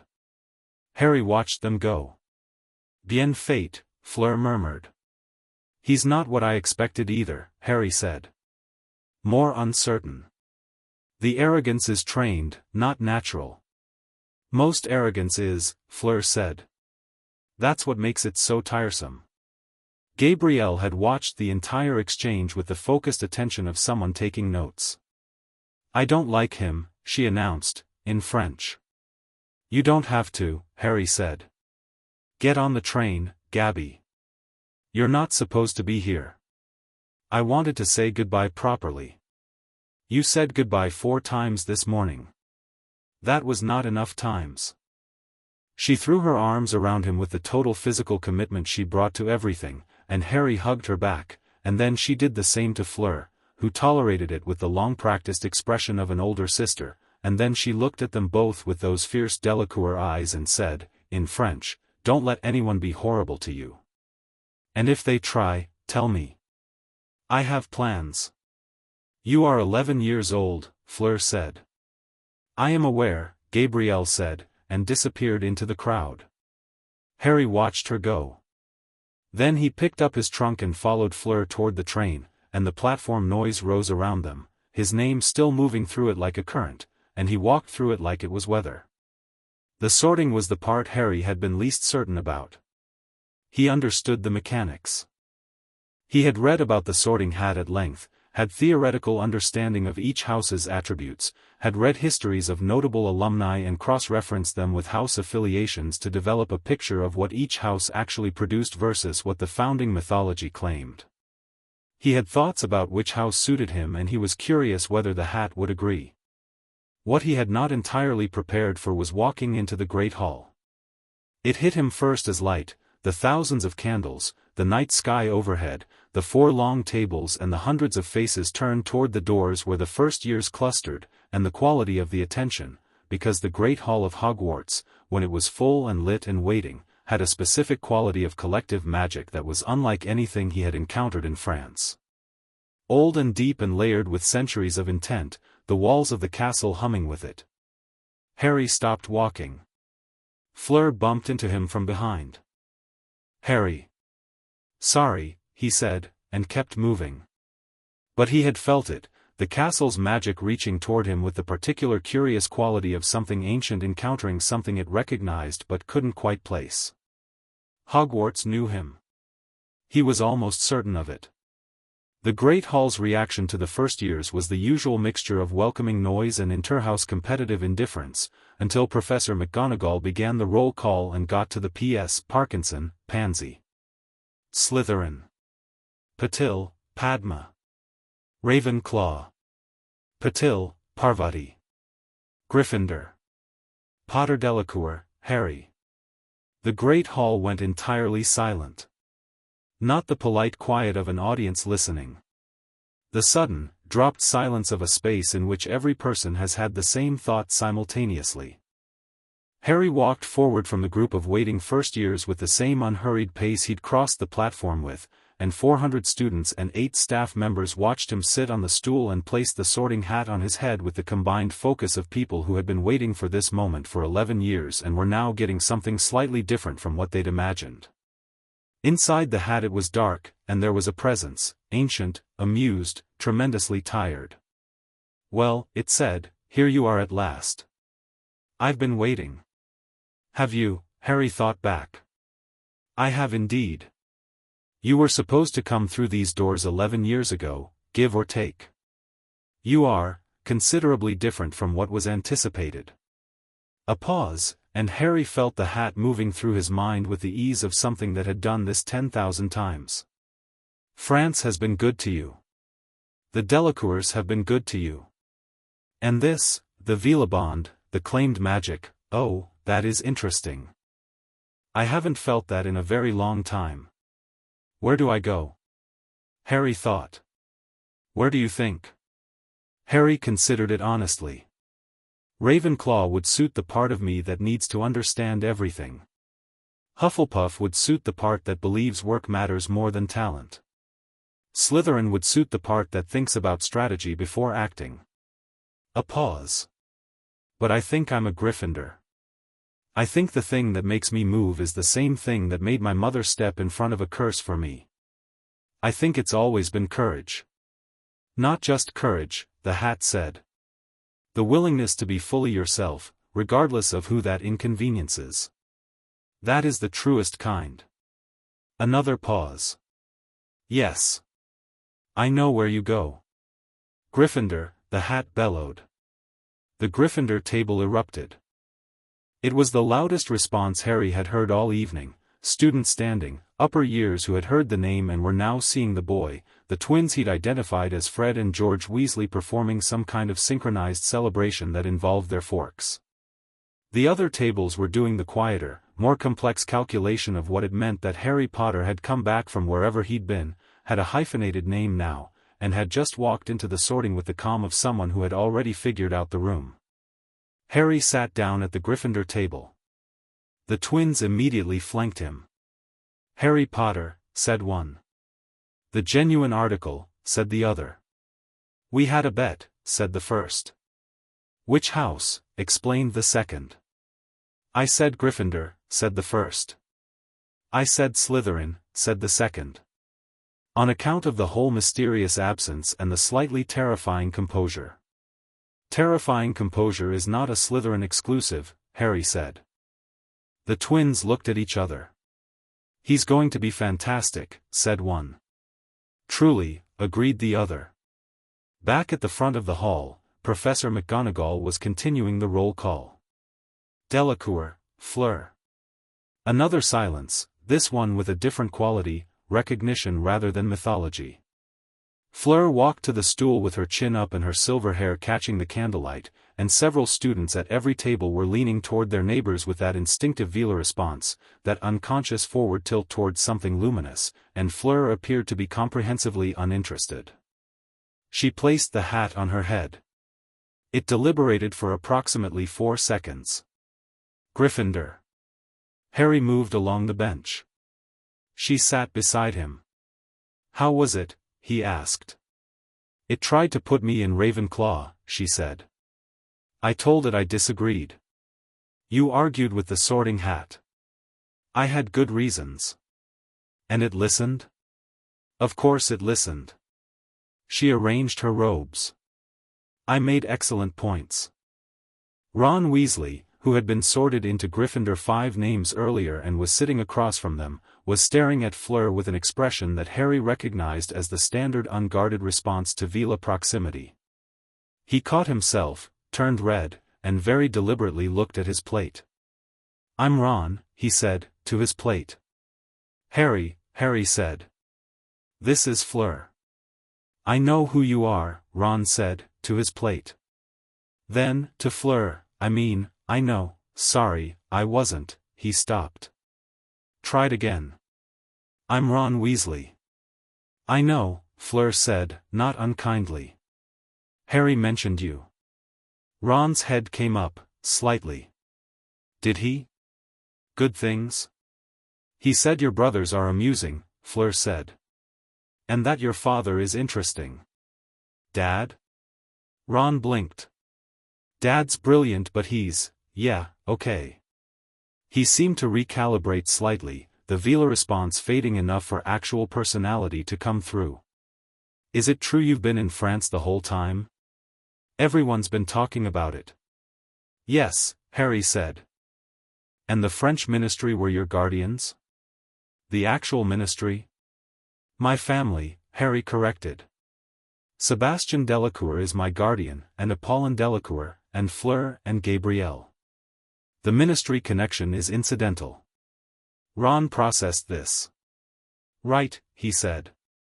"And you're both here now?" "Yes," Harry said. "Brilliant," Ron said, with the genuine, uncomplicated enthusiasm of someone who had not yet decided to be complicated about anything. "This is going to be a brilliant year." Harry smiled. "Properly, the full thing." "Yeah," he said. "I think it might be." Hermione Granger found Harry in the library on the 3rd day of term. He had been expecting her, in the vague way you expect weather that's been building, you can feel the pressure change before the actual event. He had clocked her in every class so far, front row, hand perpetually raised, answers delivered with the comprehensive thoroughness of someone who not only knew the material but had annotated it and considered its implications. She was extraordinary. He had decided this on the 2nd day and had been looking for an opportunity to tell her so. She came to his table with 3 books under her arm and the energy of someone who had a specific purpose. "You're Harry Potter Delacour," she said. "Yes," Harry said. "You're Hermione Granger." She blinked. "You know who I am?" "You gave the most complete answer in charms this morning," Harry said. You've got a copy of Magical Theory that has been read at least 3 times judging by the state of the spine, and you asked Professor Flitwick about the etymological origins of the Wingardium incantation, which I've been thinking about for 2 years. She stared at him. Then she sat down. What have you concluded? That the etymological approach is useful but limited because it implies the words carry the magic, when actually the magic carries itself and the words are closer to a focusing tool. The etymology gives you context, but you can achieve the same result with different words if your intent is clear enough. Fleur and I have been experimenting. He paused. Although Matthew, our tutor, thinks I over-rely on intent and under-rely on technique, which is probably also true. Hermione had her notebook out. You had a private tutor in France? For 2.5 years.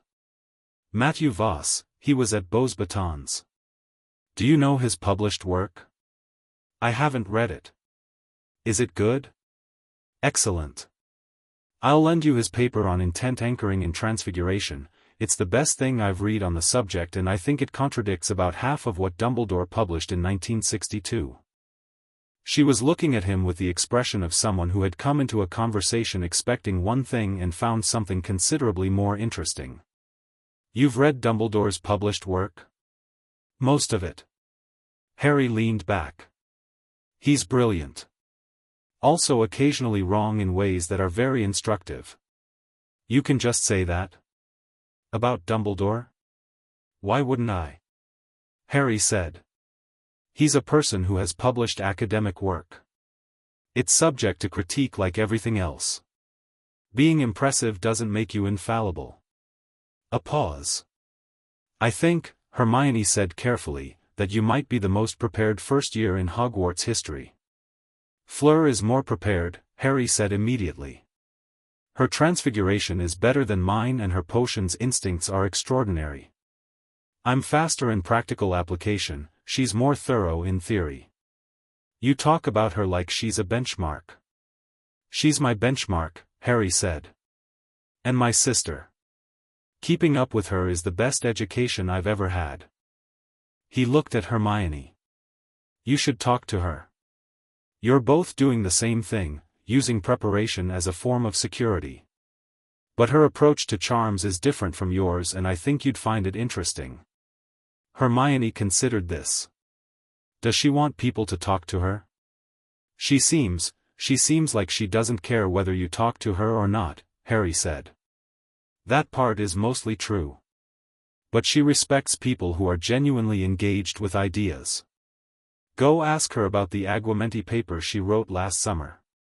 She will either argue with you for an hour or dismiss you immediately, and either way you'll know where you stand. You're very strange, Hermione said, with what Harry recognized as the highest compliment in her register. I know, he said. Want to look at the Voss paper? She did. Potions with Snape was third period on Thursday, and Harry had been genuinely curious about Severus Snape for longer than he'd been curious about most people. He had read about Snape the way he read about everything, thoroughly, from multiple angles, through the gaps between what was said and what wasn't. He knew Snape had been a Death Eater. He knew Snape had been a double agent, or was believed to have been. He knew Snape had known his mother, had been close to her in some way that the sources he'd found were vague about, with the particular vagueness of vagueness as information. He knew Snape was brilliant at potions and reportedly a difficult teacher, and had a specific and long-standing opinion about Gryffindors that Harry suspected was about more than house rivalry. He knew Snape had expected Harry Potter to walk into Hogwarts at age 11 as an ignorant, entitled celebrity, and had prepared accordingly. He had not expected 12, or France, or this. The dungeon classroom was cold and smelled of preserved ingredients and old magic. Snape stood at the front like a piece of architecture, black robes, black hair, the particular stillness of someone who has decided the world is mostly irritating and has learned to weaponize patience. He looked at the class with dark eyes that moved methodically, and when they reached Harry they paused for a fraction of a second before continuing. Harry watched the pause with interest. Mr. Potter Delacours, Snape said, when he reached the roll. The hyphen was delivered with the faintest emphasis, just enough to make it a comment without being one. "Present," Harry said. Snape began his opening speech, the famous one, Harry assumed, about the beauty and subtlety of potion making, and delivered it with the compressed intensity of someone who genuinely believed every word and had also found that most students required the intensity to wake up. Harry listened carefully. The speech was good. The metaphors were precise and genuinely illuminating, and the framing of potions as bottled magic rather than applied chemistry was one Harry had encountered in Matthew's material and had thought about a great deal. "Mr. Potter Delacour," Snape said, when the speech concluded, turning to him with the practiced inevitability of a professor who has chosen an example. "Tell me. What would I get if I added powdered root of asphodel to an infusion of wormwood?"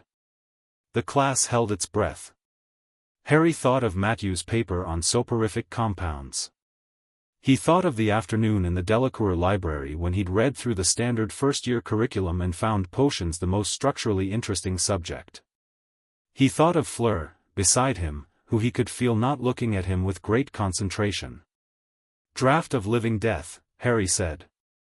"One of the most powerful sleeping potions known. Asphodel is a type of lily. Its powdered root provides the primary soporific agent, and wormwood is the binding catalyst. The interaction is exothermic if the wormwood infusion is too hot, which destroys the sleeping property and produces a mild paralytic instead. The critical temperature is between 43 and 47 degrees Celsius. A pause. Though Matthew Voss argued in his 2001 paper that the exact temperature window is context-dependent and varies with the freshness of the asphodel. I haven't tested that experimentally yet, but I'd like to. Silence in the dungeon. Snape looked at him for a long moment. His expression did not change. But something shifted in those dark eyes, not warmth, nothing so simple, but the unmistakable register of a man encountering something he had not prepared for and finding it, against his better judgment, interesting. "You've read Voss," Snape said. "His published work and his collected lecture notes," Harry said. "My guardian arranged access to the Beauxbatons archive.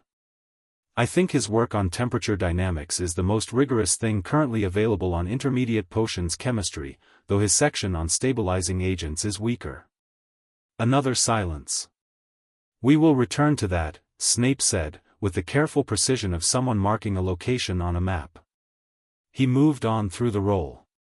Under the table, Fleur pressed her knee briefly against Harry's. He pressed back, which was their shorthand for yes, that went well, don't make a thing of it. Hermione, across the table, was looking at Harry with an expression that suggested she was updating several prior assessments simultaneously. Ron, beside her, had apparently decided to be impressed straightforwardly and was showing this by looking pleased with himself on Harry's behalf. The owls found him on Saturday. Not 1:12.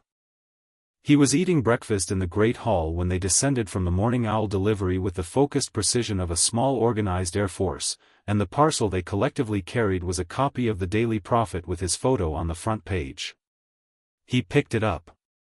Harry Potter found, Boy Who Lived returns to Britain after mysterious 3-year disappearance. The article was the kind of journalism that required no actual information, filling its column inches with speculation, rumor, implication, and a remarkable number of anonymous sources who had seen Harry at various points during the week and had strong opinions about what he meant for the wizarding world.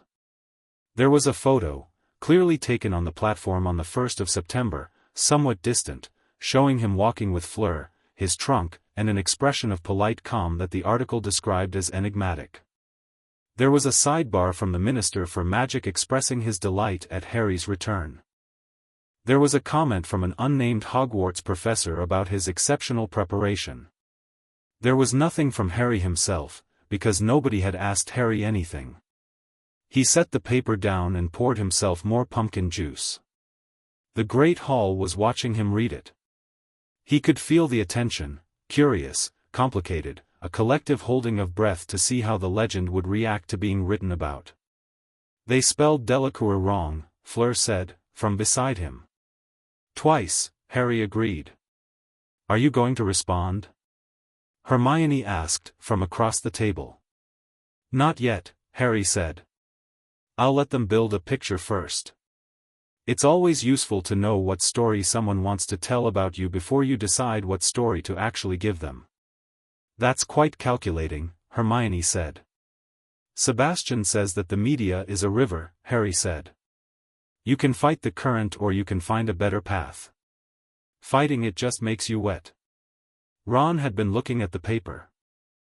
They're going to be doing this all year, he said, with the experience of someone who had watched the Weasley family navigate public scrutiny from the uncomfortable side. Probably, Harry said. It's fine. I knew it was coming. Does it bother you at all? Hermione asked, with the directness he was coming to appreciate in her. Harry considered it honestly. The mythology bothers me, he said. The idea that I belong to them, that the scar makes me public property. That bothers me. He tapped the photo. But I'm not afraid of it. I'm not going to hide from it. I'm just not going to let it choose who I am. Hermione looked at him for a moment, then wrote something in her notebook. He didn't ask what. The first flying lesson of term was on a grey October Tuesday, and Harry had been airborne twice in France, both times on the old Delacours family broom that Sebastian kept in the shed, both times under supervision, both times long enough to establish that he was, as Fleur had put it with characteristic directness, a natural. He hadn't told anyone this. Madame Hooch lined them up on the lawn, gave the standard instructions, and the Gryffindor-Slytherin joint class mounted their brooms with varying degrees of confidence. Neville Longbottom went up accidentally and came back down via a bad landing that Harry watched with genuine concern, catching Neville's remembrall when it shook loose from Neville's pocket on the way down, not the dramatic dive that the Weasley twins later claimed to have witnessed, but a smooth, unhurried reach from where he was hovering 6 feet up, having gone from standing to airborne with the ease that Madame Hooch was now staring at. He handed the remembrall back to Neville. You all right? Harry asked. Neville, sitting on the grass and clearly in pain, looked up at him with wide eyes. How did you didn't even, you just went straight up. Broom work, Harry said. You'll get the hang of it. He landed. Madame Hooch was still looking at him. Potter Delacour, she said. I've flown a bit before, Harry said. In France. I should have said. A bit, she repeated, in the tone of someone who has just watched a 12-year-old hover at 6 feet with the ease of breathing. I'm not exceptional on a proper racing broom, Harry added, honestly. I've only used the Delacour family broom, which is quite old. I imagine I'd need to adjust. Madame Hooch looked at him for another moment, clearly running several mental calculations, and then she turned to the class and said, Right. Let's go again. Everyone who got airborne, 5 feet this time. Fleur was beside him on the way back up. Show off, she murmured. I caught a remembrall, Harry said. You didn't even look rushed, she said. I wasn't rushed. Exactment. At the edge of the lawn, Draco Malfoy was watching. He had seen the catch, the hover, the landing, the easy conference with Madame Hooch. He was calculating, Harry could see it, the mental reassessment, the refiling of Harry Potter under a different category. Harry met his eyes across the lawn, nodded once, and went back to the lesson. He wasn't going to fight Malfoy. He wasn't going to perform for him. He was just going to be here, doing what he did, and Malfoy was going to have to decide what to do with that. He had a feeling Malfoy was going to find that the hardest thing Harry had ever done to him. The night before the first Quidditch practice, Harry sat on the window ledge of the Gryffindor common room looking out at the grounds, and Fleur appeared beside him with 2 cups of tea in the way she always appeared when he was thinking hard about something. She handed him a cup. He took it. McGonagall wants me to try out for the team, he said. I know, she said. She spoke to me also. You're trying out? No. I told her I have no interest in organized sport. A pause. This was not received enthusiastically. Harry smiled. You'd be spectacular. "I know," she said. "That is not the point. The point is what you want to do." Harry looked out at the grounds. The lake was silver in the moonlight. Somewhere out there, beyond the boundaries of the castle, the world was running its complex calculations about Harry Potter, what he was, what he would do, what he meant. The Prophet was on its third article about his return. Dumbledore had sent a quiet, careful note welcoming him to Hogwarts. Snape had, in a move Harry had not anticipated, left a copy of Voss's collected lecture notes on his desk in the dungeon with a single annotation on the temperature dynamics chapter in a different colored ink that constituted, Harry was fairly certain, the most elegant piece of intellectual engagement he had experienced since arriving. "I want to try out," Harry said. "I think I want to play." "Then play," Fleur said. "You don't need my permission." "I know," Harry said. "I wanted your opinion." "My opinion," she said, "is that you are very good in the air and you should do the thing you are very good at. My further opinion is that Gryffindor will probably win the cup this year on the strength of it, which will annoy the Slytherin table considerably, and I find that thought personally satisfying." Harry laughed. Actually laughed, the full sound of it. Fleur smiled, which she did with her whole face when she did it, rare and bright.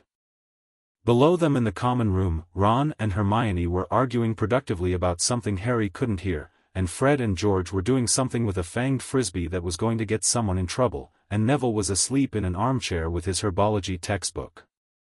Harry looked at all of it. This world he'd walked into, this house that had claimed him just as surely as Fleur's magic had claimed him on the steps of Privet Drive. He was 12 years old and he was at Hogwarts and he was himself, fully, completely, without apology. "Fleur," he said. "Thank you," he said. "For crossing the street."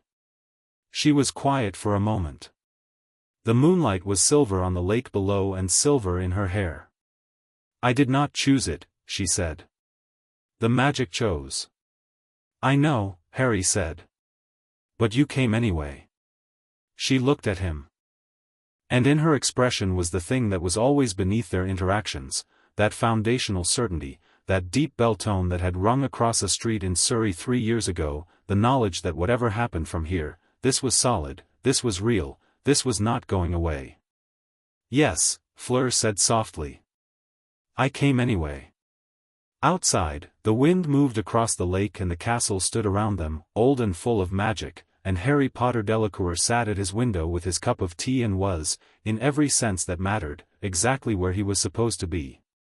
Chapter 4, The Weight of a Scar. The Triwizard Tournament came to Hogwarts in Harry's 4th year. He'd known it was coming. Dumbledore had mentioned it in one of their letters, obliquely, the way Dumbledore mentioned things that he thought were important but wanted Harry to arrive at independently, a habit Harry had mapped and learned to read backward. "There are exciting developments planned for this academic year," the letter had said, "which I think you will find stimulating." Which meant, something large is coming and I want to watch how you respond to it. Harry had done his research accordingly. The Triwizard Tournament had been discontinued in 1792 after a death toll that the official histories described as unacceptably high and privately was apparently more specific than that.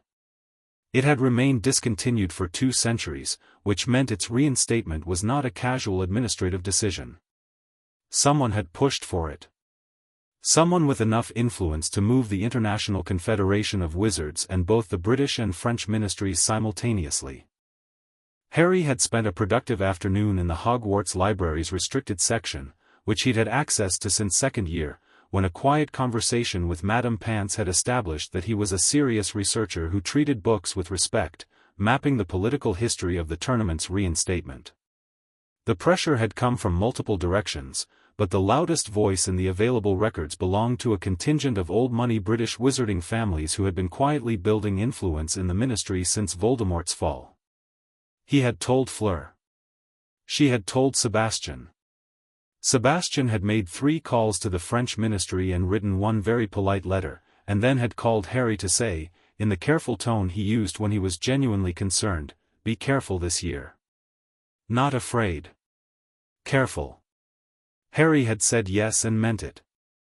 Now it was October and the delegations had arrived, Beauxbatons in their pale blue silk, Durmstrang in their furs, and the great hall rearranged to accommodate the particular theatre of international magical politics.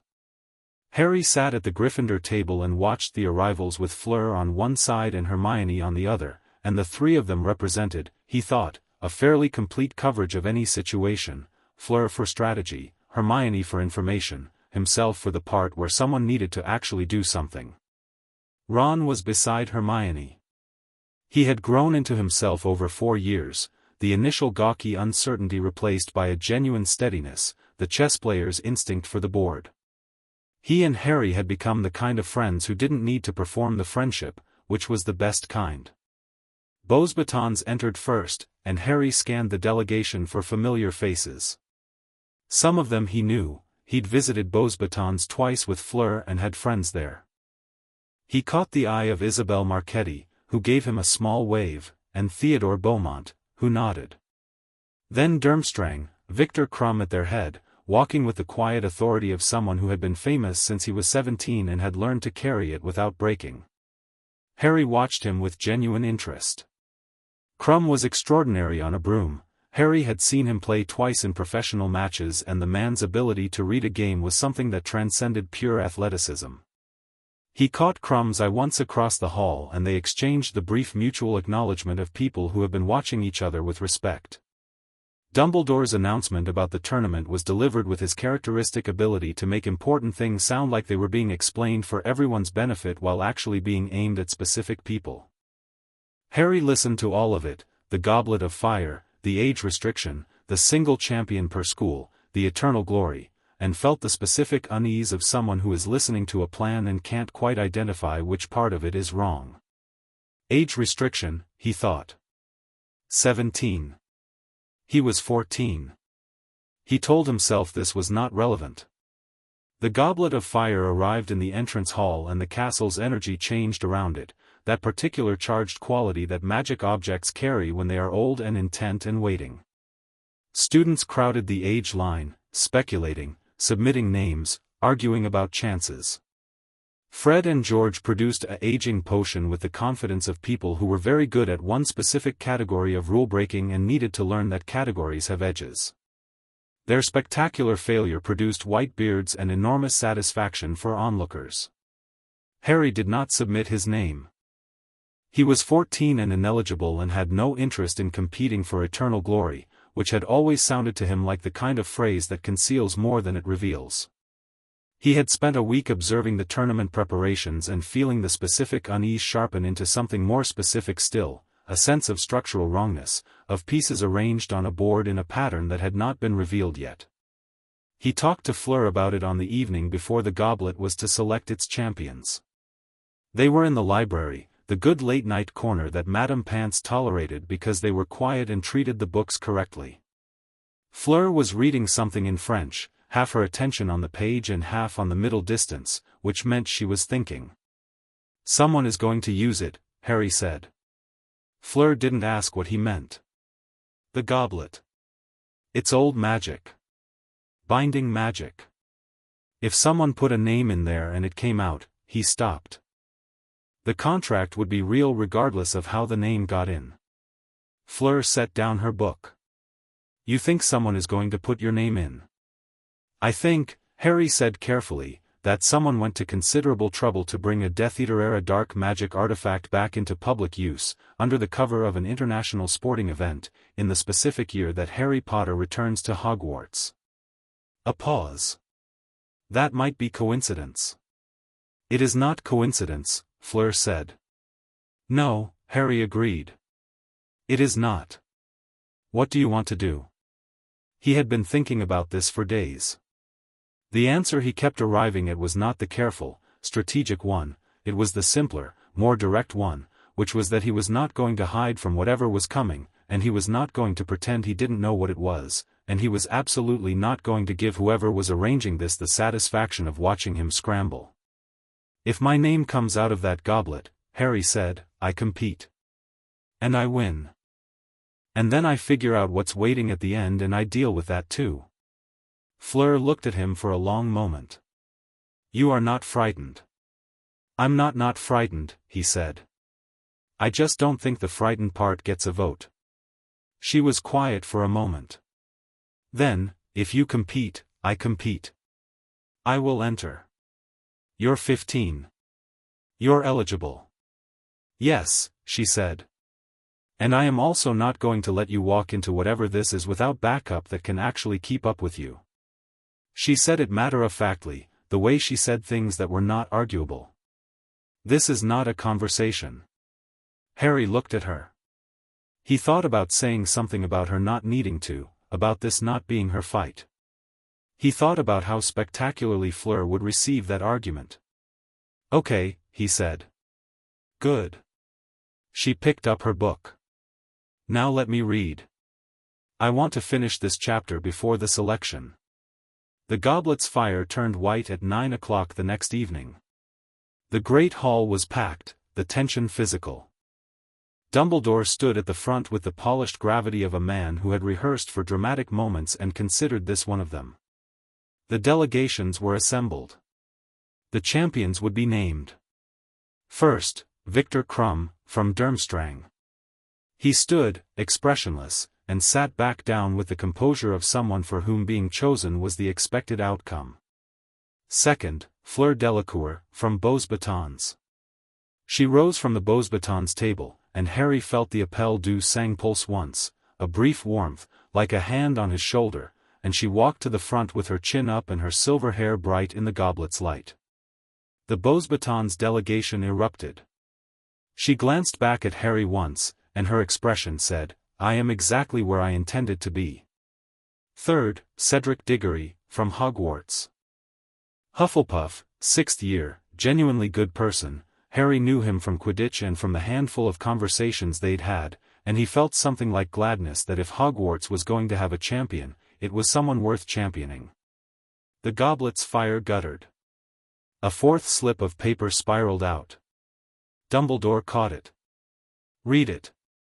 And in the quality of his pause, the specific, controlled stillness of a man doing something very carefully, Harry heard confirmation of everything he had suspected. Harry Potter, Dumbledore said. The silence in the great hall was the kind that happens when 200 people all have the same thought simultaneously and none of them want to be the first to say it. Harry stood up. He didn't look surprised. He had told himself, sitting in this hall an hour ago, that he would not perform shock for an audience that expected it. Whatever was coming, he was going to face it standing up and looking like he'd planned it. He walked to the front of the hall. He was aware of every eye in the room following him, Krum's measured assessment, the Beauxbatons delegation's various reactions, Hermione's bright and frightened face, Ron's immediate shift to we'll figure it out, Malfoy's complicated and calculating expression, Dumbledore's controlled and watching stillness. He stopped beside Cedric. Looked at Dumbledore. Someone put my name in the goblet, he said clearly, loud enough for the hall to hear. Not a question. A statement for the record. I am 14. I was ineligible. Someone forged an entry or manipulated the goblet's parameters. That is what happened. Dumbledore looked at him. Harry, I'm not upset, Harry said, still calmly. I'm clarifying. Because I want it on record, before whatever process comes next, that I did not enter and I am aware this is not an accident. He met Dumbledore's eyes. What happens now? Dumbledore held his gaze for a moment, and in those blue eyes Harry saw several things, the recalibration that had become familiar over 4 years of letters and 3 meetings, the private sorrow that Harry had learned to distinguish from the public performance of sorrow, and something else. Something that might have been relief. As if the headmaster had been carrying a specific fear about how Harry would respond to this moment, and the reality was better than the fear. Now, Dumbledore said quietly, we speak to the other champions and the heads of delegation. And we discuss how to proceed. Good, Harry said. I have some thoughts. The champions' antechamber was a stone room off the great hall that smelled of old wood and old magic, and in it the stakes were laid bare with the efficient misery of a bureaucratic process encountering an unprecedented situation. Ludo Bagman, all booming cheerfulness, the energy of a man who had never had to deal with consequences, explained that the goblet's contract was binding regardless of method. Bartemius Crouch explained the same thing in legal language that was precise and comprehensive and arrived at the same conclusion. Madame Maxime expressed her outrage with tremendous volume and excellent vocabulary. Igor Karkaroff was livid in a way that felt personal rather than principled. Harry sat through all of it with his hands in his lap and his expression neutral and let them finish. "I understand the contract is binding," he said, when the room had exhausted its first wave of emotion. "I'm not arguing that. What I'm saying is that the existence of a binding magical contract does not tell us what it is binding me to, specifically, or who arranged for my name to be there, or why." He looked around the room. "Those seem like the more important questions." "The more important question," Karkaroff said, with the thin emphasis of someone whose concern was not actually Harry's welfare, "is how a 14-year-old is expected to compete in tasks designed for fully trained wizards." "I appreciate the concern," Harry said, with the courteous precision of someone who does not appreciate it at all. "But I'm less worried about the tasks than about the person who arranged for me to be in them. The tasks are a known variable. The unknown variable is who wanted me here and what they're expecting to happen." A silence. Dumbledore, who had been listening from the corner with the focused attention he brought to Harry specifically, said, "You believe the tournament was arranged to put you in danger." "I believe the tournament was reinstated after 200 years in the specific year I returned to Britain," Harry said. "I don't think that's a coincidence. And I think the binding contract is the point. It's designed to get me to the final task regardless of what I want." He looked at Dumbledore directly. "Which means someone needs me at the final task." The room was very quiet. "Voldemort," Fleur said, from beside Harry. She had followed him into the room without asking anyone's permission and nobody had found a good moment to remove her. "That is who you mean?" "Yes," Harry said. "Someone working for him, at minimum. The tournament is a mechanism. The final task is the destination." Dumbledore looked at him with those recalibrating eyes. "You have thought about this for some time." "Since before the goblet was lit," Harry said. "And you intend to compete?" "I intend to compete, win, and deal with whatever is waiting at the end." Harry said it the way he said things he had already decided, with the flat certainty of a closed question. "I'm not asking permission. I'm asking for information. Whatever you know about who put my name in that goblet, I want to know it." Dumbledore was quiet for a long moment.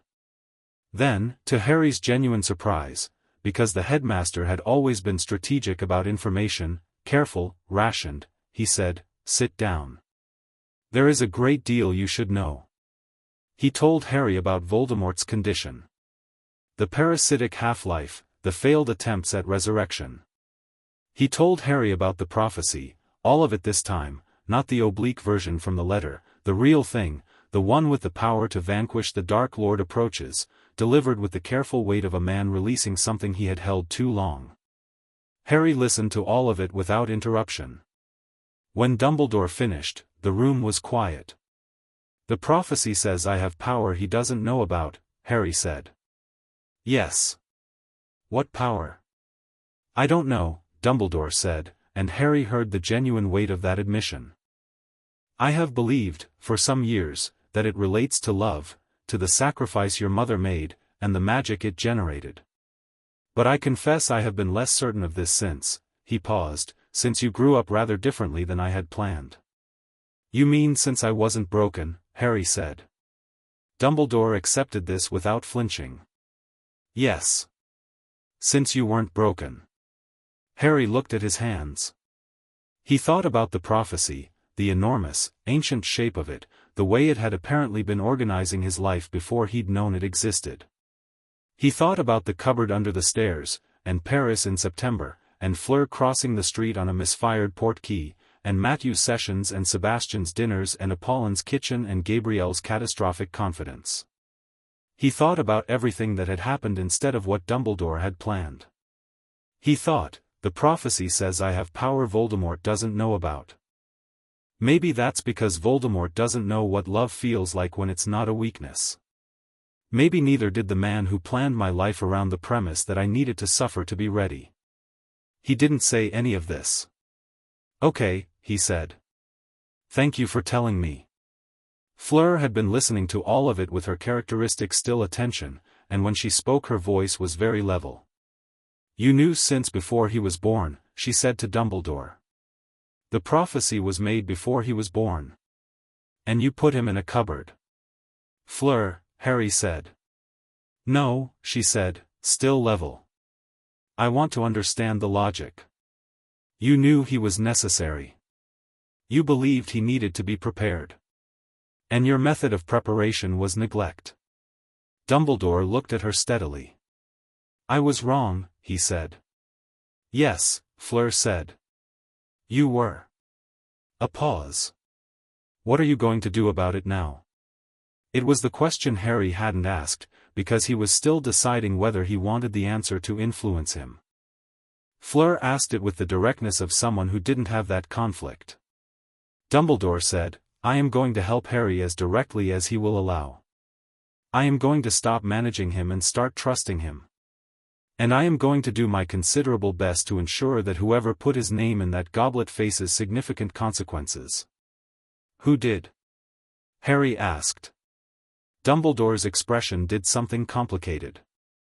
I have a suspicion, he said. I am working to confirm it. When I do, I will tell you immediately. Harry looked at him. He thought about trust, the complicated economy of it, the way it couldn't be demanded or accelerated, could only be built slowly through the accumulation of small accurate predictions. Dumbledore had been wrong in enormous ways. He had also been honest in this room, in ways Harry hadn't expected. He had told Harry the whole prophecy and let Harry decide what to do with it. All right, Harry said. I believe you. Dumbledore seemed, for just a moment, to be something other than collected. Thank you, Harry. Don't waste it, Harry said. He trained for the tournament with the same systematic focus he brought to everything, and the results were something that even Matthew, reached by Owl and consulted extensively, described as beyond what I should reasonably be surprised by at this point. Fleur trained with him, because she was competing too and because she was Fleur and had no interest in being less prepared than anyone she knew. They worked in the room of requirement, which Harry had found in second year by following a structural anomaly in the castle's magical signature, and the room provided whatever they asked for, which was considerable. Hermione joined them. Her research capability and theoretical depth made their preparation exponentially more effective, and she threw herself into it with the focused intensity of someone for whom helping was both instinct and love language. Ron came to most sessions, his tactical intelligence proving unexpectedly useful when they ran through scenario planning. He thought about obstacles the way he thought about chess, which was to say he immediately identified the three most dangerous pieces and built his strategy around neutralizing them. They had visitors too. Cedric Diggory started joining the morning sessions in early November, arriving with his characteristic quiet courtesy and the immediately evident competence of someone who had been quietly excellent for a long time and didn't need anyone to notice. I know you didn't enter, he said to Harry on the first morning, without preamble. I know, Harry said. I know I'm supposed to be your competition, Cedric said. But I think whoever arranged this is more of a threat to both of us than either of us is to the other. Also, Harry said, I think you're a genuinely good person and I'd rather work with you than against you.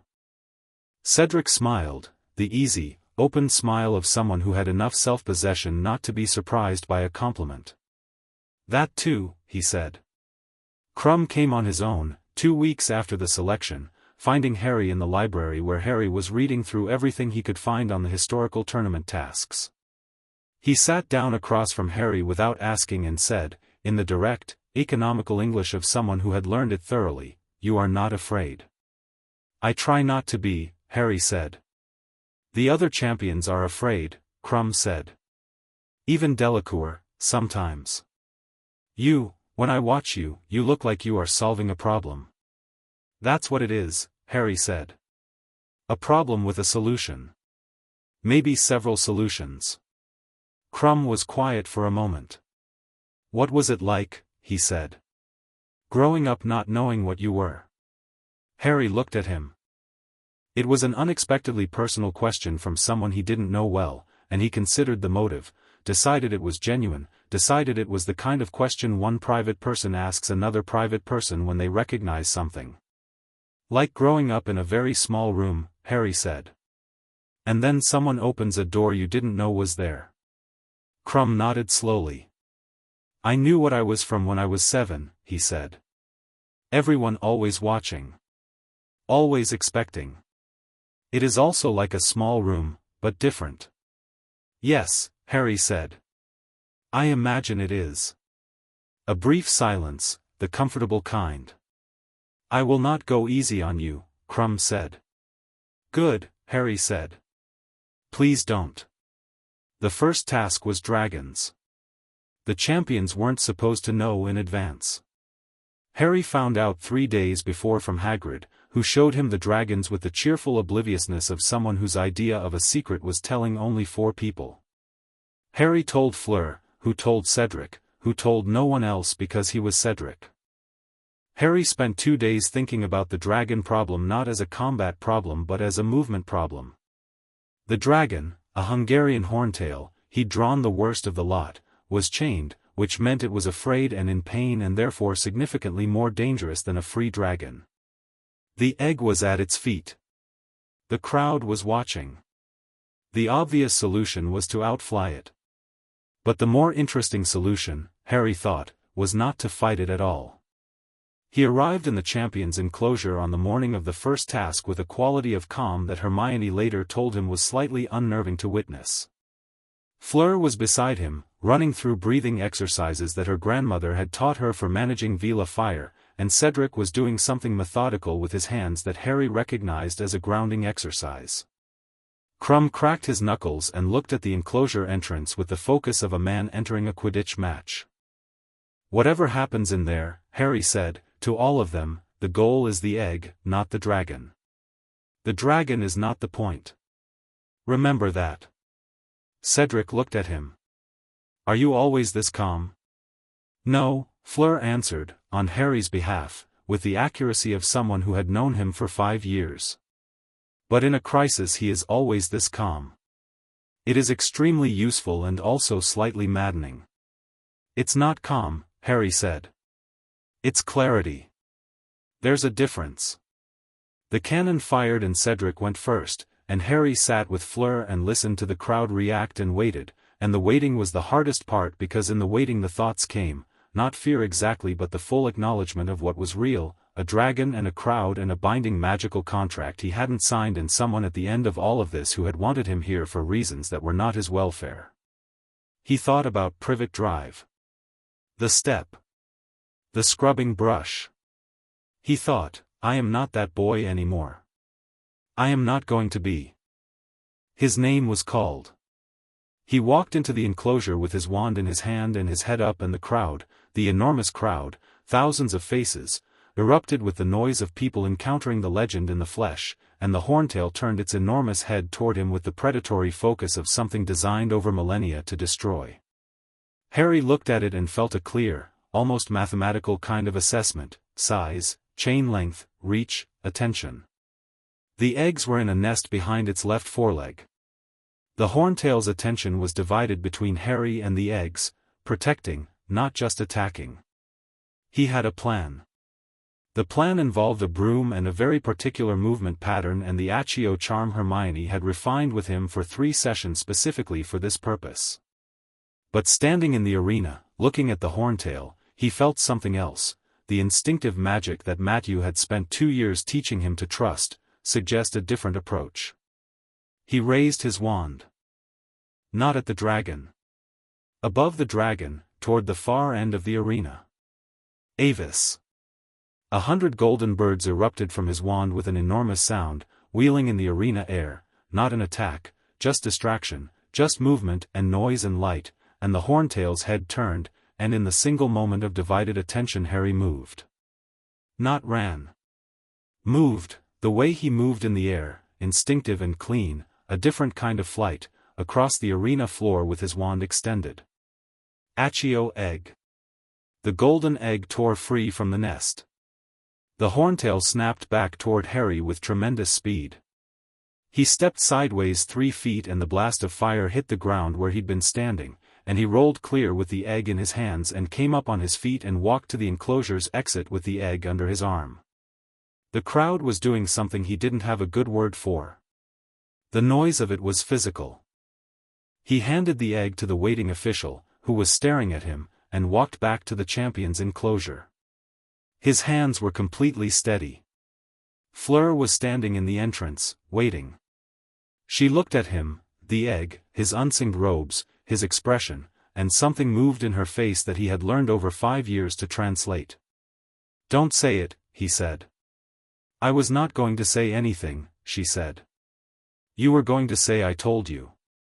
"I was going to say," she said, with great dignity, "that you are a complete lunatic and I am very glad you are not dead." "Same thing," Harry said. She looked at him for one more moment and then walked past him into the arena, and he leaned against the enclosure wall and watched her face the dragon with Fleur's particular quality of absolute focused certainty, and felt the appel du sang warm in his chest like held sunlight. The weeks between the first and second tasks developed their own texture, and in that texture something was changing. Harry noticed it incrementally, the way you notice a season changing, not in a single day but in the accumulation of small differences. The way Fleur sat next to him in the library. The way their study sessions had developed a comfortable rhythm that was different from efficiency, quieter, more personal, full of the small habitual things that people do when they have stopped performing for each other. The way she sometimes looked at him from across a room with an expression he couldn't quite decode, or could decode but hadn't decided yet what to do with. He was 14. She was 15. The appel du sang had always been between them, the bond, the claiming, the ancient Veela magic that had pulled her across a street in Surrey on a misfired portkey. That was different from this. He knew it was different. He just wasn't sure yet what this was instead. He mentioned it to no one, which was unusual for him. Normally when he was thinking hard about something he talked it out, with Fleur, or Hermione, or occasionally Ron, depending on the category of problem. But this was not a category of problem he was ready to submit to analysis yet. He wrote to Apollon instead, a long letter that was mostly about other things, and then, at the end, one sentence: "I am confused about something I don't have the right words for yet. I think you might know what I mean." Apollon wrote back a letter that was 3 pages of warmth and patience and careful wisdom, and which contained, at its center, the sentence: "The appel du sang opens a door, mon cœur, but it does not decide what is behind it. That part is entirely up to you both." Harry read it 3 times. Then he folded it and put it with his drawings in the box under his bed, which was where he kept the things that were actually his. The second task came on a gray February morning and involved the lake, which was cold enough in February to be definitively hostile to human life. Harry had solved the golden eggs clue in the first week, the whaling turn to direction underwater, and had spent the subsequent weeks developing a comprehensive underwater approach that Hermione had contributed significantly to and which Ron had summarized as extremely overprepared, which is perfect. The thing in the lake was people they cared about. Harry had expected this. The tournament's logic tended toward this: use what the champion valued to create risk and measure response. He had talked to his friends about it directly, which Hermione had appreciated and Ron had found slightly awkward and which Harry had insisted on anyway. What he had not expected was that the thing in the lake for him was Fleur. He found this out the way you find most things in tournaments, standing waist-deep in the lake in February, gills from the gillyweed already working, looking at the merpeople's village and processing the information. She was there. His anchor. The person the tournament had determined he would be most motivated to rescue, and therefore the person who made the most effective hostage. He found her, and found the others beside her, Ron for Hermione, Gabrielle for Fleur, and he processed the situation with the mathematical quality he brought to crises, and he made the decision that he always made in crises, which was the straightforward one. He broke all of them free. He did not leave the other hostages. He took all of them to the surface. It cost time, significant time, enough time to drop him toward the lower scores, and he surfaced with all 4 people accounted for and the mere people watching him with an expression that even underwater was legible as respect. He pulled himself onto the dock. The judges were conferring. Fleur, woken up and wrapped in a Beauxbatons blanket, was watching him across the dock with an expression that he couldn't decode at all, not the simple relief of rescue, something more complicated, something that seemed to be doing a lot of internal work. He met her eyes. She said, in French, "Tout est impossible." He said, in French, "You're welcome." Gabrielle, still wrapped in her own blanket, launched herself at Harry with the total physical commitment she had always brought to arrivals and reunions, and he caught her and held on, and over her shoulder he kept looking at Fleur. She was still doing that thing with her expression. He was still not fully translating it. He thought, right. Not yet. But soon. The scores were announced and Harry was third, behind Crumb and Cedric, because the judges rewarded task completion time over the decisions made during it. Harry sat through the scoring without visible reaction, which Hermione found admirable and which Ron found slightly inhuman. "They docked you for saving extra people," Ron said, with the specific indignation of someone who had just been saved. "I know," Harry said. "That's completely mad." "It's the tournament's logic," Harry said. "The task is defined as rescue your person. I changed the definition. They penalized the change." "You should appeal," Hermione said. "There's no appeals process," Harry said. "And it doesn't matter. I'm still in the tournament. I'm still in the final task. And the final task is the only one that matters." He looked around the table, Hermione's sharp concern, Ron's hot indignation, Fleur's careful and particular expression. "We have 4 months. Let's use them." Fleur said, quietly, "What do you think is waiting at the end?" Harry looked at her. He thought about all of it, the structure of the plan, the binding contract, the political machinery that had reinstated a discontinued tournament, the specific year, the specific name, the specific purpose. "Voldemort," he said. "Whatever is left of him. And someone inside this castle who has been helping him this whole time." "Dumbledore's spy," Fleur said. "Yes." Harry turned the golden egg in his hands. "And I'm going to find out who before the final task. Because I'd rather know what's coming than walk into it blind." He set the egg down on the table. Around him, his people, the ones he'd chosen, the ones who'd chosen him, settled into the particular focused quiet of a group that had decided on a direction. He thought about Voldemort. Not with fear, he had examined the fear a long time ago and found it present, reasonable, and insufficient to change his plans. He thought about the prophecy and the power he supposedly had that Voldemort didn't know about, and he looked around the table at Fleur and Hermione and Ron and thought, not for the first time, maybe this is it. Maybe this has always been it. Not a weapon. A world worth coming back to. He thought, "You tried to make me alone. That was your first mistake." Outside, the lake was grey and the castle stood around them and the final task was 4 months away and Harry Potter Delacour was 14 years old and entirely unafraid.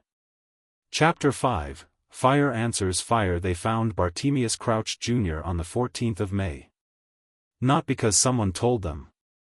Not because Dumbledore finally connected the dots he had been connecting very slowly for a year. Because Harry had been systematically eliminating possibilities since February, working through a list he and Hermione had built together over 3 months of careful, methodical investigation, and on the 14th of May they ran out of everyone else. The evidence was elegant in retrospect, the kind of thing that becomes obvious once you know what you're looking for. Moody's mannerisms, wrong in 100 small ways that individually meant nothing and collectively meant everything. The specific timing of interventions throughout the year, each one steering rather than helping. The flask that never left his hand, which Harry had initially read as eccentricity and eventually recognized as necessity. The way certain conversations with Moody had produced information that seemed generous but on reflection always arrived at the same destination: Harry in the maze, Harry at the final task, Harry delivered. Harry had told Dumbledore in March that someone on the staff was involved. Dumbledore had listened, asked good questions, and thanked him, and Harry had watched the headmaster's face very carefully and concluded that Dumbledore had already known and was working toward a confrontation on his own timeline. He had decided to work on his own timeline instead. Polyjuice, Hermione said, in the room of requirement, spreading her evidence across the table with the focused precision of someone who had been building to this conclusion for weeks. The real Moody is somewhere on the grounds. Has to be, the Polyjuice needs a continuous source. A hair, or something more significant, taken regularly. Which means, he's in the castle, Harry finished. Or very close to it. Hermione looked up. If we can find where, the 7th floor corridor, Harry said. The magical signature there is wrong. Has been since September. I thought it was the castle adjusting to the start of term. It's not. Hermione stared at him. You noticed a magical signature anomaly in September and didn't mention it? I mentioned it to Fleur. We thought it was the castle. I filed it away, Fleur said, from the corner. It did not connect until now. A pause. We should have connected it sooner. We're connecting it now, Harry said. That's what matters. He looked at the table. We need Dumbledore for this part. Not because we can't handle it, we probably can, but because the legal and institutional weight of what comes after requires him. You're thinking about the aftermath, Hermione said. I'm always thinking about the aftermath, Harry said. It's the part people usually forget. They found Dumbledore at 9 o'clock that evening and told him everything, laid out precisely, with Hermione's documentation and Harry's pattern analysis and Fleur's structural assessment of the Polyjuice hypothesis. Dumbledore listened without interrupting, which was unusual, and when they finished he was quiet for a long moment. Trunk, he said finally. 7 locks. The office. Harry looked at him. You knew. I suspected, Dumbledore said carefully. I did not have what you have. He looked at Hermione's documentation. This is extraordinary work. We had 4 months, Hermione said, with the compressed satisfaction of someone who does not take compliments from authority figures without first deciding they've been earned. Can we go now? The final task is in 3 weeks. They went. The office yielded what it yielded, the real Alastor Moody, frail and furious in the trunk's 7th compartment, and Bartemius Crouch Jr., who looked at Harry with the burning specific hatred of someone who has been living inside a plan for a year and is watching it collapse. He had the gaunt, hollowed quality of Azkaban still on him, overlaid with the manic devotion of a true believer, and he looked at Harry the way Harry had seen people look at Voldemort's name, with reverence that had curdled into obsession. You were not supposed to find this, Crouch said. Not angry. Almost wondering. No, Harry agreed. I imagine that was the plan. He looked at the man, really looked, the way he looked at complicated things. He saw the Azkaban. He saw the father who had sent his son to prison. He saw what devotion looked like when the object of it was someone who used it as fuel. He's going to lose, Harry said, quietly. Not unkindly. Whatever he promised you, whatever version of the world he told you was coming, it's not. I need you to know that before whatever happens next. Crouch looked at him with those burning eyes. You don't know what you are, he said. I know exactly what I am, Harry said. Dumbledore, beside him, said nothing at all. The Prophet ran the story the next morning, Hogwarts Imposter Unmasked, with a subhead about the Death Eater and a sidebar about the tournament and a photograph of Crouch being escorted from the castle by Aurors that Harry had not been present for and had not provided to the press. The article was attributed to several sources close to the investigation who were not Harry or Hermione, which told Harry that Dumbledore had managed the story with his usual careful hand. Harry read the paper over breakfast and set it aside and thought about the final task. The maze. 3 weeks from today. Whatever had been planned for him in it, the architecture of the plan had changed. Crouch was gone, the goblet still bound him, and whoever Crouch had been working for still wanted something from the final task. Which meant the threat hadn't been neutralized. It had just been rerouted. They'll have a contingency, Harry said, to the table. Obviously, Fleur said. The question is what form it takes. Portkey, Hermione said immediately. If the original plan was to use the cup as a portkey, it might still be, Harry said. Someone charmed the goblet in the first place. Crouch didn't do that alone, he was inside the castle posing as someone else, he didn't have the access or the unsupervised time to prepare the cup too. Someone outside did. Then the cup could still be prepared, Fleur said. Yes. A silence settled over the table, the specific silence of a group absorbing an unpleasant certainty. So the maze is still dangerous, Ron said. The maze was always dangerous, Harry said. The maze is fine. It's whatever is on the other side of touching the cup that's the variable. He thought about it cleanly, with the mathematical quality that clarity produced. If touching the cup was a portkey to wherever Voldemort was being prepared for resurrection, wherever, whatever form that took, then the question was not whether to avoid it. He couldn't avoid it, the contract required him to complete the task. The question was how to arrive at that destination on the best possible terms. I need to be faster in the maze than everyone else, Harry said. I need to reach the cup first. And I need to be prepared for whatever is on the other side. We have 3 weeks, Hermione said. Then we'd better use them properly, Harry said. He pushed back from the table. Let's go. The 3 weeks were the most intensive of Harry's life, which was a significant statement given the previous 4 years. They worked in the room of requirement every evening and most mornings, running maze scenarios, counter-curse drills, and what Harry had taken to calling destination prep, the systematic cataloging of everything he knew about Voldemort's state, his requirements for resurrection, the specific magic involved, and what a 14-year-old on the far side of a portkey could reasonably expect to do about it. Matthew responded to Harry's detailed owl within 24 hours with a packet of notes that took Hermione 2 days to organize and Harry a week to fully digest, covering everything from dark magic countermeasures to the theoretical limits of priori incantatem. Sebastian sent a separate packet via Express Owl that was less theoretical and more tactical, and which Harry read 3 times and memorized completely. Fleur worked alongside him for all of it, and in those 3 weeks something shifted between them with the incremental certainty of a tide coming in, not dramatic, not announced, just consistently present, the accumulated weight of 5 years of knowing each other arriving at a new point. She corrected his shield charm technique on the 2nd week with the direct physical confidence she brought to teaching him things, her hand on his wand arm adjusting the angle, and neither of them moved away from the contact the way they might have a year ago. Harry didn't address it. Neither did she. There was too much to do, and some conversations wanted their right moment rather than their earliest one. Cedric trained with them, and Crumb, and the 4 of them developed in 3 weeks something that approximated a team, though the tournament rules meant they'd be in the maze separately. What they could give each other was preparation. What they could give each other was the specific confidence of people who have worked together long enough to know they can rely on each other's competence.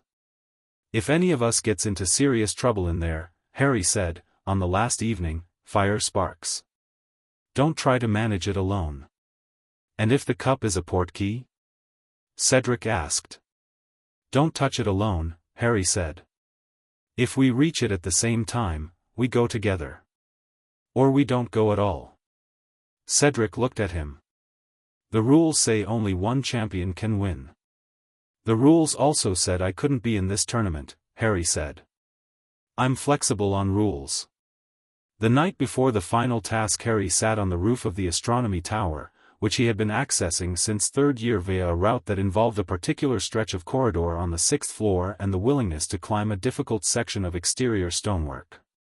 Fleur had found him there in 3rd year, had assessed the route, and had declared it acceptable if irritating.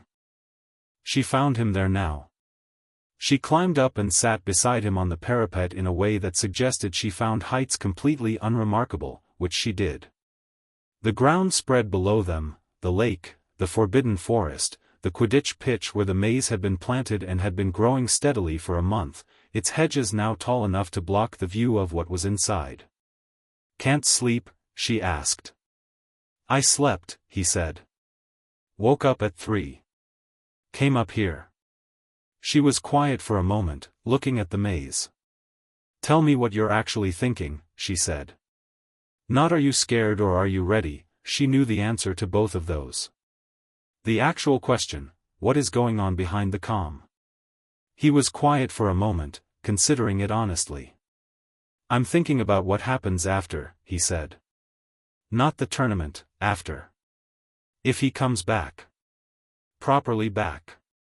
He looked at the dark mass of the forbidden forest.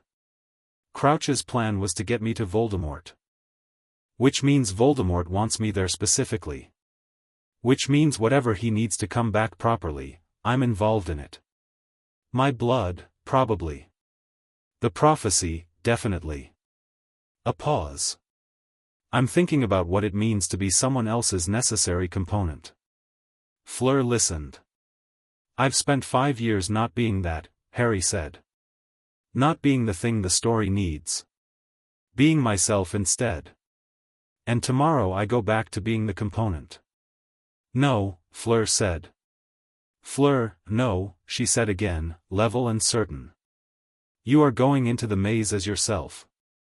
Whatever happens on the other side, you face it as yourself. You are not a component. You are Harry Potter Delacours, and you have been trained by Matthew Voss and educated by my father and loved by my mother and argued with relentlessly by me for 5 years. She looked at him directly. "Whatever Voldemort has planned for you, it is built on an old version of you that does not exist. He is planning for a boy who grew up broken. He does not know who he is actually getting." Harry looked at her.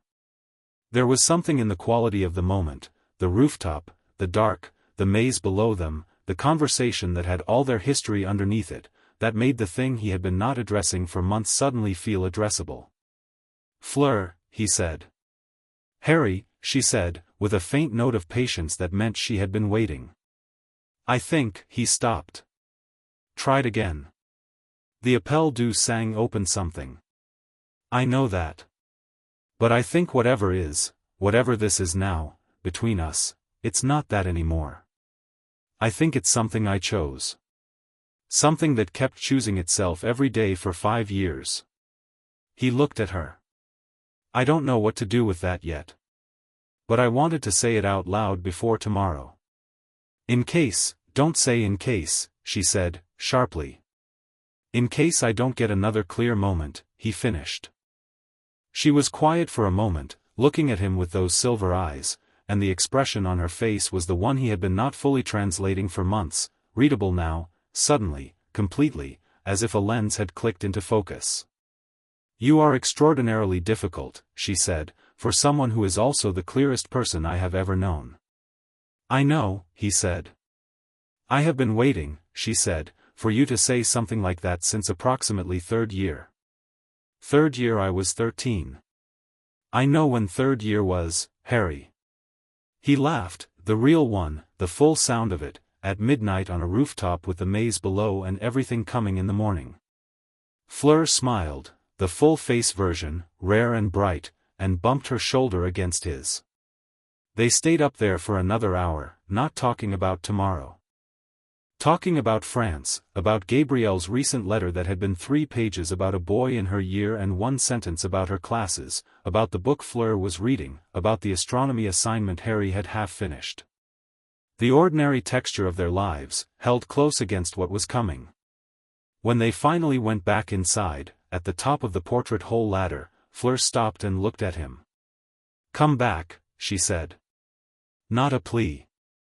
A directive, in the tone she used for things that weren't negotiable. "I always come back," he said. "Evidement," she said. "But say it."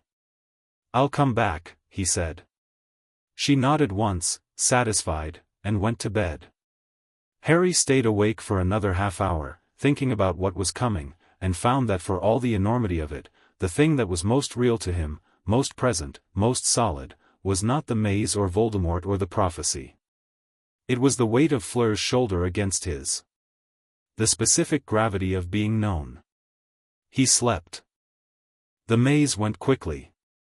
Not because it was easy, the maze was methodically hostile, full of creatures and curses and obstacles that seemed personally designed, which they probably were. Harry moved through it with the focused economy of someone who had prepared for exactly this and found the preparation adequate, his magic clean and instinctive, his decisions fast. He hit a blast-ended scrut in the second section, a boggart in the fourth. It showed him a mirror, him in it, older and standing alone in an empty version of the Delacours house, and he cast the ridiculous with the focused anger of someone who has strong feelings about what that image implies, and a stretch of bewitched fog that disorientated completely unless you cast Meteorologinx Recanto, which he did. He found Cedric at the center of the maze, standing 10 feet from the Triwizard Cup, and Cedric had a cut on his forehead and was looking at the cup with the careful, still expression of someone who had been thinking about portkeys. "I got here first," Cedric said, when Harry arrived. "I didn't touch it." "Good," Harry said. They looked at the cup together. It sat on its pedestal, golden and gleaming, and even from 10 feet Harry could feel the gathered magic of it, the tournament's contract magic, yes, but layered under that something else. Something older and more deliberate. "Portkey," Cedric said. "Definitely," Harry said. "What's on the other side?" Harry looked at the cup. He thought about everything he knew, everything he'd prepared, the packet from Matthew and the notes from Sebastian, the 3 weeks of drilling, the 5 years of building himself into someone who could stand here and look at this without running. "Voldemort," Harry said. "Or close to it." Cedric was quiet for a moment. "You've known this was coming." "Since before the tournament started," Harry said. "And you're still going in?" "Yes." Cedric looked at him, the long, considering look of someone making a real decision. "Then I'm going with you," he said. "What you said about not going alone. You meant it, didn't you?" "I meant it." "Right," Cedric said, with the particular quiet courage of someone who is not performing bravery because they don't need to. "Together, then." Harry looked at him. He thought about the path of the last year, Cedric joining their training sessions, Cedric's quiet competence, Cedric's specific and uncomplicated goodness. He thought, this is not the boy who was supposed to be expendable. None of them were. "Together," Harry said. "But if it goes wrong, your first job is to get yourself out." "Not me." "Out." "Same to you," Cedric said. "Yes," Harry said. "Obviously." They touched the cup at the same time. The graveyard arrived with the cold shock of Portkey arrival, that horrible internal displacement, the brief nothingness, and then ground under his feet and the dark, and the smell of old earth and something burning. Little Hangleton. He knew the name from Dumbledore's letters. He knew the history of the Riddle family, the murder of the Muggle patriarch, the village that had carried the weight of it for 50 years. He knew this place, in the abstract way he knew everything, thoroughly, academically, as preparation. Standing in it was different. The graveyard was dark and cold and the statue of the angel at its center was missing one wing and the graves around it were old enough that the names had worn smooth. At the far edge, near the largest grave, Tom Riddle, a cauldron was set over a fire that burned without wood, and beside it, held by a figure Harry identified in the darkness as Peter Pettigrew, Wormtail, Sirius's betrayer, his parents' betrayer, still walking free because Fudge had refused to believe, was a thing that Harry had prepared himself to see and still found disturbing in the way that some things simply are, regardless of preparation. Small. Barely formed. Curled and wrong and radiating the specific cold of very old magic and very damaged humanity. The remnant of Lord Voldemort, not yet restored, barely coherent, but aware, intensely and brilliantly aware, the intelligence inside it enormous and focused and immediately, specifically, on Harry. "Hold him," the thing said, to Pettigrew, in a voice that was barely a voice. Pettigrew moved toward Harry and Harry hit him with a stupefy before he'd taken 3 steps. Clean, direct, no hesitation. "Cedric," Harry said, without turning around. "The perimeter. Check if we're contained." He heard Cedric moving. He kept his eyes on the cauldron. The thing, Voldemort's remnant, had gone very still. Harry could feel the intelligence of it focused on him like a physical pressure, that enormous and ancient mind processing the deviation from its planned script with the rapid recalibration of something that had survived worse surprises than this. "Harry Potter," it said. "Voldemort," Harry said. He had decided, a long time ago, to use the name. Not defiance for its own sake, genuine pragmatic utility. Fear of a name makes the name larger than it deserves. He had never feared this name. "You look smaller than I expected." "We are contained," Cedric said, from the darkness behind him. "Wards. Nothing direct, they'd stop outgoing portkeys or apparition but they're not attack wards." "Good," Harry said. "Keep looking, there's someone else here." There was. He could feel it, another magical signature, larger and more coherent than Pettigrew, hidden somewhere in the darkness among the graves. Someone who had set this up, who was supposed to be watching, who had not expected Harry to stun Pettigrew inside 10 seconds of arrival. "Clever," Voldemort's remnant said. "You have prepared." "Yes," Harry said. He kept his wand on the cauldron. He was doing rapid calculations. The resurrection ritual required blood, specifically his blood willingly given or forcibly taken, and without it the ritual could not complete. Without Pettigrew the ritual could not complete. Without the ritual Voldemort remained what he was. The question was what Voldemort remained capable of in his current state. "You came prepared to prevent this," Voldemort said. "But you also came." Why? It was a genuine question. Harry had not expected genuine questions. "Because I wasn't going to send Cedric in alone," Harry said. "And because running from this doesn't end it. Whatever you are right now, you are still the thing that killed my parents.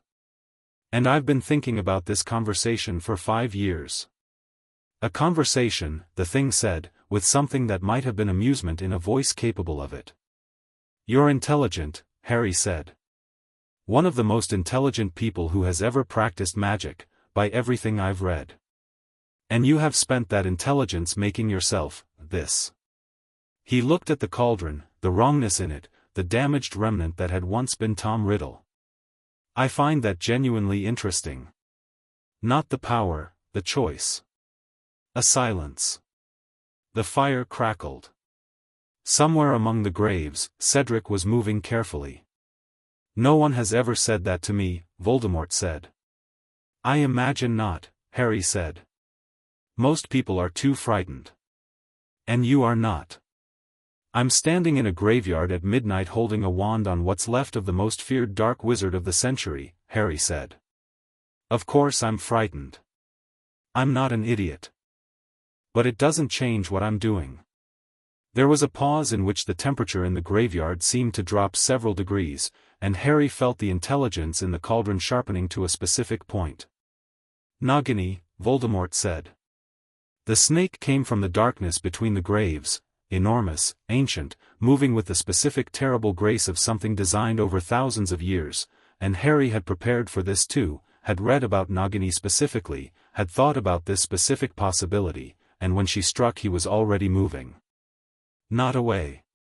Sideways, toward, inside the range of the strike in the space where a large snake cannot quickly redirect, and he hit her with a diffindo diagonal across her path, not a killing blow, he hadn't the angle, but enough that she pulled back hard with a sound that was pain and fury in equal measure. And in the distraction of that, the moment where every attention in the graveyard went to the snake, Harry did the thing he had been planning since the cauldron appeared in Dumbledore's second letter. He banished the cauldron. Not destroyed it, destroyed was complicated and loud and might damage what was necessary inside it. Banished, clean and direct and precise, sending it 40 feet into the air over the graveyard, where it hung for a moment with the fire dying inside it and Voldemort's remnant with it, and then it came down. He summoned it. The cauldron landed in his arms and the fire was out and he had the remnant contained and Pettigrew stunned and Nagini damaged, and then from the darkness of the graves the figure he had been expecting came, and it was not who he had anticipated. Bartemius Crouch Sr. Not Junior, Senior, dead according to ministry records, alive according to the evidence of him standing 20 feet away with a wand, looking at Harry with the specific expression of someone watching their life's work unravel. "Put it down," Crouch said. "Mr. Crouch," Harry said. "I thought you were dead." "The ministry made convenient assumptions," Crouch said. His voice was the voice of a man who had held things together through pure will for so long that the will had become indistinguishable from madness. "You are going to put that down and you are going to step back and you are going to let this proceed." "I'm not," Harry said. Crouch raised his wand. "I have been working toward this moment for 15 years, I know," Harry said. And he did. He had read everything available about Bartemius Crouch Sr., the man who had authorized Aurors to use unforgivables against Death Eaters, who had sent his own son to Azkaban, who had watched his entire world collapse after the war and had apparently decided that its salvation required returning the thing that had destroyed it. It was the logic of a broken mind performing reason. "Your son is in Hogwarts," Harry said. "In Dumbledore's office. He's not in Azkaban, we found him, we got the real Moody out. He's alive." It was a gamble. Harry had no idea what Crouch's actual feelings about his son were, the records were contradictory, the psychology murky, the man too private for outsiders to read with confidence. But he watched the wand drop, just slightly, the hand holding it become briefly uncertain, and he knew it had landed. Cedric hit Crouch with a stupefy from behind a gravestone. Harry let out a breath. He held the cauldron. The graveyard was very quiet, Pettigrew unconscious, Nagini retreated into the dark, Crouch crumpled among the graves. In the cauldron, Voldemort's remnant was silent, conserving, processing, doing what intelligence does when circumstances have changed fundamentally. Harry set the cauldron down gently. "What do we do with it?" Cedric asked, from behind him. "I don't know yet," Harry said. "I'm thinking." He was thinking about the prophecy. Neither can live while the other survives. He was thinking about Dumbledore's explanation of the soul magic, the Horcruxes, which Dumbledore had told him about in third year with the careful gravity of handing someone a very heavy thing and watching how they carried it. He was thinking about the fact that the remnant in the cauldron was not the whole of Voldemort, that the soul was split and scattered, and that none of this ended here. "We take him to Dumbledore," Harry said. "We take Pettigrew and Crouch and we go back and we do this properly, with the ministry and the evidence and the legal weight behind it. We do it so that it can't be undone or denied." He looked at Cedric. "Can you do an anti-portkey ward? Enough to contain a cauldron?" "I think so," Cedric said. "Do it. I'll hold him." Cedric worked, and Harry held the cauldron, and the fire in it was dark, and the remnant inside it was still, and Harry stood in a graveyard in Little Hangleton with the accumulated weight of prophecy and history pressing down on him and felt, very clearly, that he was equal to it. Not because he was special. Not because the scar made him necessary or the prophecy made him chosen. Because Fleur had crossed a street. Because Sebastian had made calls. Because Apollon had mounted drawings on a wall. Because Matthew had spent 2 years teaching him to trust his own instincts. Because Hermione had stayed up 3 nights running building evidence. Because Ron had sat across a table and believed in him without conditions. Because Cedric was standing here now, an optional participant who had chosen to be present anyway. All of it. Every piece of it. That was the power Voldemort didn't know about. The remnant in the cauldron was silent. "Done," Cedric said. Harry nodded. He drew a breath. He looked up at the sky, clear tonight, the stars extraordinary over the valley. "Let's go home," he said.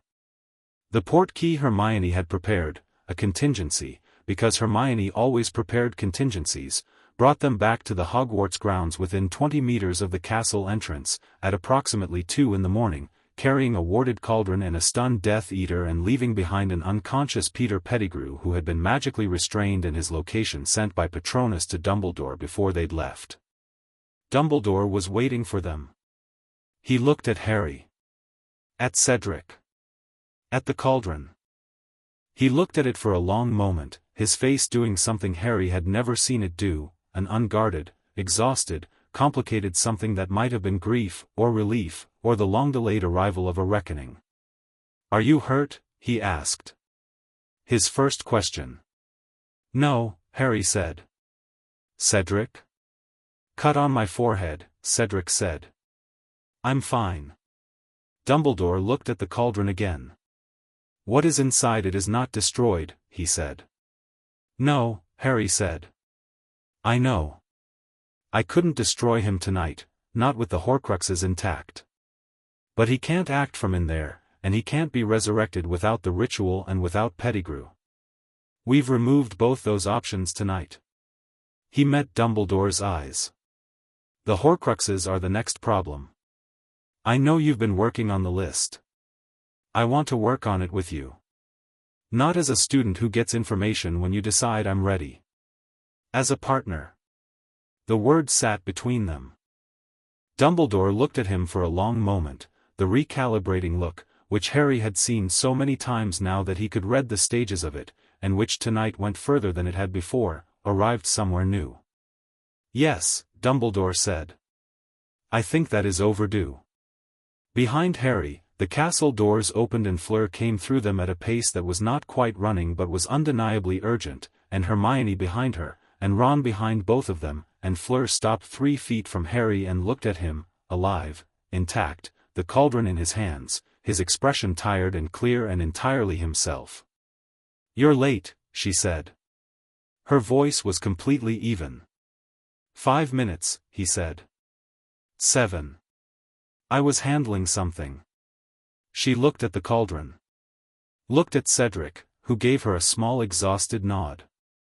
Looked back at Harry. Then she crossed the last 3 feet and put her arms around him, which she had never done before. They had contact, their whole lives had been contact, the easy physical language of people who had grown up together, but not this, not the deliberate choosing of it, and Harry stood for one surprised second and then put his arms around her in return, and held on. The cauldron was between them, awkward and absurd. "I said I'd come back," he said, into her hair.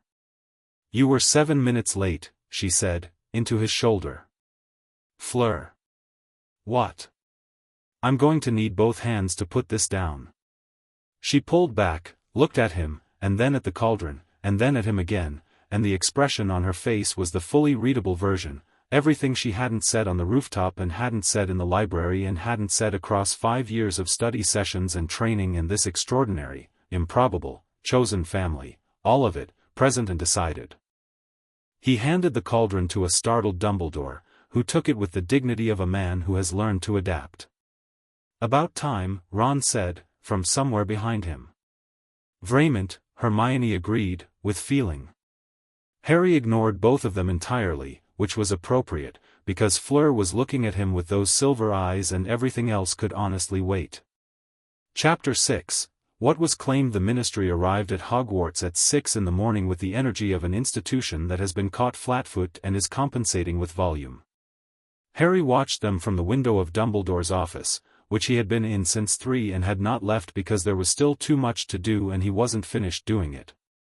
Fudge arrived first, pink-faced and agitated in robes that suggested he had dressed in a hurry, followed by 3 Aurors, 2 Unspeakables, and a woman from the Department of Magical Law Enforcement who had the focused, unhappy expression of someone who had been woken at 5 and had immediately understood that her morning was not going to improve. Below, in the entrance courtyard, the delegation from the French ministry was already there. Sebastian Delacours had arrived at 4:30 by emergency port key, accompanied by 2 French ministry officials and a representative of the International Confederation, and had positioned himself at the base of the castle steps with the particular quality of stillness he adopted when he intended to be immovable. He had spoken to Harry briefly by Fleur at 3:15, a short call, the kind that didn't need to say much because the important things were already understood. He had said, "Are you well? Is Fleur well?" Harry had said yes to both. Sebastian had said, "Good. I will be there shortly. Do not speak to the British ministry without me present." Harry had said he wouldn't, which was true, though he was already aware that by the time the ministry arrived he would have had 3 hours to think and would not need Sebastian to defend him so much as to stand beside him. There was a difference. Sebastian understood the difference. That was one of the reasons Harry loved him. "They're going to want to take the cauldron," Harry said, without turning from the window. "Yes," Dumbledore said, from his desk, where he had been awake all night with a quality of alert stillness that suggested age had simply taught him to do his thinking vertically. "They are also going to want to deny that anything in it is significant. Fudge will push for that. Fudge has been pushing against the possibility of Voldemort's return since last year," Dumbledore said. "He finds the alternative too destabilizing." "The alternative is real," Harry said. "Yes," Dumbledore said. "It is." Harry turned from the window. The office was full of the accumulated evidence of a long night. Pettigrew, currently in ministry custody after 2 Aurors had been sent to the graveyard at 3 a.m. and had returned looking shaken. Bartemius Crouch Sr., alive and under medical supervision in the hospital wing, which had produced approximately 45 minutes of complicated paperwork. The cauldron itself, warded and sitting on a conjured table in the center of the office like an enormous, terrible problem waiting to be formalized. "I want to be in the meeting with Fudge," Harry said. Dumbledore looked at him. "Harry, not as the boy who lived," Harry said. "Not as a student. I was in that graveyard. I have first-hand evidence of what happened. I have Cedric as a corroborating witness, and Cedric is 17 and of legal wizarding age, which means his testimony carries full evidentiary weight. Mine will be contested because of my age and because it is politically inconvenient." He looked at Dumbledore steadily. "But I want to be in the room. I want Fudge to have to look at me while he decides what he believes." Dumbledore was quiet for a moment. "You know that Fudge will not simply accept." "I know," Harry said. "I'm not trying to convince Fudge. I'm putting things on record for the people who come after Fudge." He paused. "Sebastian taught me that. You build the record first. The record outlasts the minister." Dumbledore looked at him for a long moment. Then he made a small sound that in a less dignified person might have been a laugh. "Sebastian Delacours is a formidable man," he said. "Yes," Harry said. "He is." Fleur found Harry in the hospital wing at 7, where Madame Pomfrey was doing a comprehensive assessment of both him and Cedric with the focused thoroughness of someone who had learned not to trust self-reports from people who had been through traumatic events and were managing on adrenaline. Cedric was in the bed to Harry's left, getting a cut on his forehead cleaned with the resigned patience of someone who had decided to be cooperative about medical attention. His parents were due at 9 and he was, Harry suspected, managing the anticipation of that reunion with every bit of his considerable composure. Fleur sat in the chair beside Harry's bed. She had changed from last night, fresh robes, hair braided back, but she had the particular quality of someone who had not slept, the alertness of someone running on something more specific than rest.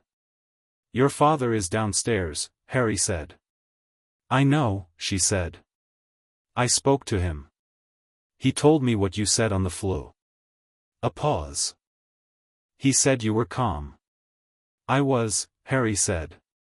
"He also said that when you came back through the port key and he saw you from the window, he had approximately 3 seconds of being extremely not calm." She said this with the small precision of someone conveying something that had not been easy to say. "He would not want me to tell you that." "I know," Harry said. "Tell him anyway. I'm glad he was there." Madame Pomfrey prodded him with a diagnostic wand, declared him physically intact, and went to argue with Cedric about whether a cut on the forehead required more than a cleaning charm, which gave Harry and Fleur a brief, relative privacy. "Last night," Fleur said. "After." "Yes," Harry said. "That was real," she said. "Not a question." "Checking." "Very real," he said. She looked at him with those silver eyes, and there was something in the look that was different from all the previous versions of it, less the clinical assessment and more the thing underneath the assessment, which she had always had and had always been careful with, and which last night at the castle steps had come all the way to the surface. "The appel du sang was always there," she said. "It will always be there. I want you to know that I know the difference between that and this." "I know you know," he said.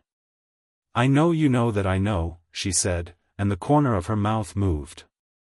"I am trying to be clear." "You are always clear," he said. "It's one of your best qualities. Don't list my qualities back to me. Would you prefer I listed your flaws?"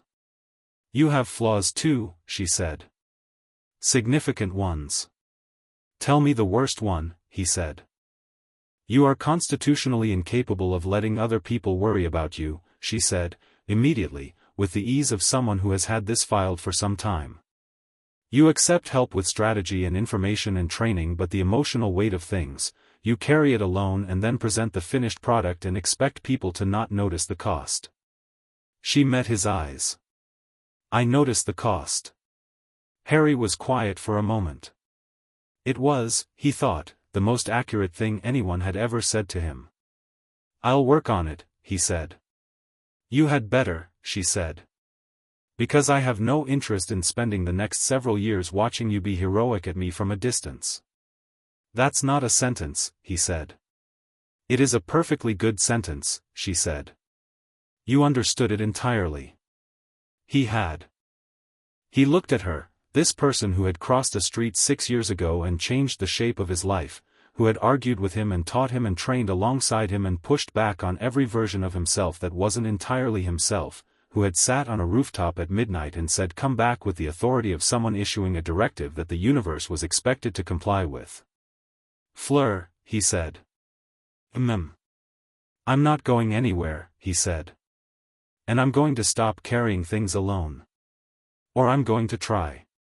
I can't promise I'll be good at it immediately." "I know," she said. "I have significant patience where you are concerned. I have had 5 years to develop it." She stood up, smoothing her robes. "Now. Sebastian wants to brief you before the ministry meeting. And Hermione is outside and has been outside for 20 minutes and is clearly vibrating with something she needs to tell you." "What?" "I don't know. I didn't ask. I came to see you first." She said it without ceremony, just fact. "Come and find me when the ministry circus is over." She left, passing Hermione in the doorway, the two of them exchanging the brief nod of people who have arrived at mutual respect through the specific shared experience of caring about the same person. Hermione sat down where Fleur had been. "The Horcruxes," she said, immediately, producing a notebook. "I've been thinking about it all night. Dumbledore has a partial list and I've cross-referenced it with everything I could find in the library, and I think there are 6 objects plus the remnant, which would make 7 total, and I have theories about 4 of the 6. "Good morning, Hermione," Harry said. "Good morning," she said, without pausing. "I also contacted my parents at 5 a.m. to confirm I was alive, which they appreciated, and I wrote to Professor McGonagall about the tournament scores, because whatever happens with the ministry today, it should be on record that Cedric completed the maze and Harry completed it under duress as an illegally entered participant, and I think the scoring should reflect, Hermione."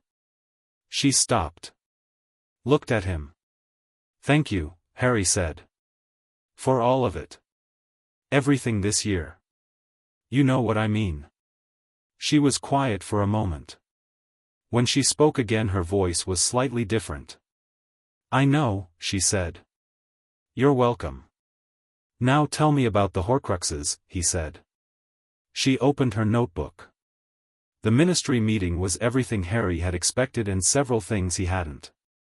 Fudge arrived in Dumbledore's office at 9 o'clock, took one look at the cauldron, one look at Harry, one look at Sebastian Delacours standing beside Harry with the tranquil composure of someone who had read all the relevant statutes before breakfast, and went through several visible emotional adjustments. "Harry," Fudge said, "going for warm and landing somewhere slightly south of it." "My boy. You've been through quite an ordeal." "Good morning, Minister," Harry said. "I believe you know Sebastian Delacours, senior official of the French Ministry of Magic." "He's my guardian." Fudge looked at Sebastian. Sebastian looked back. "Sebastian," Fudge said. "Cornelius," Sebastian said.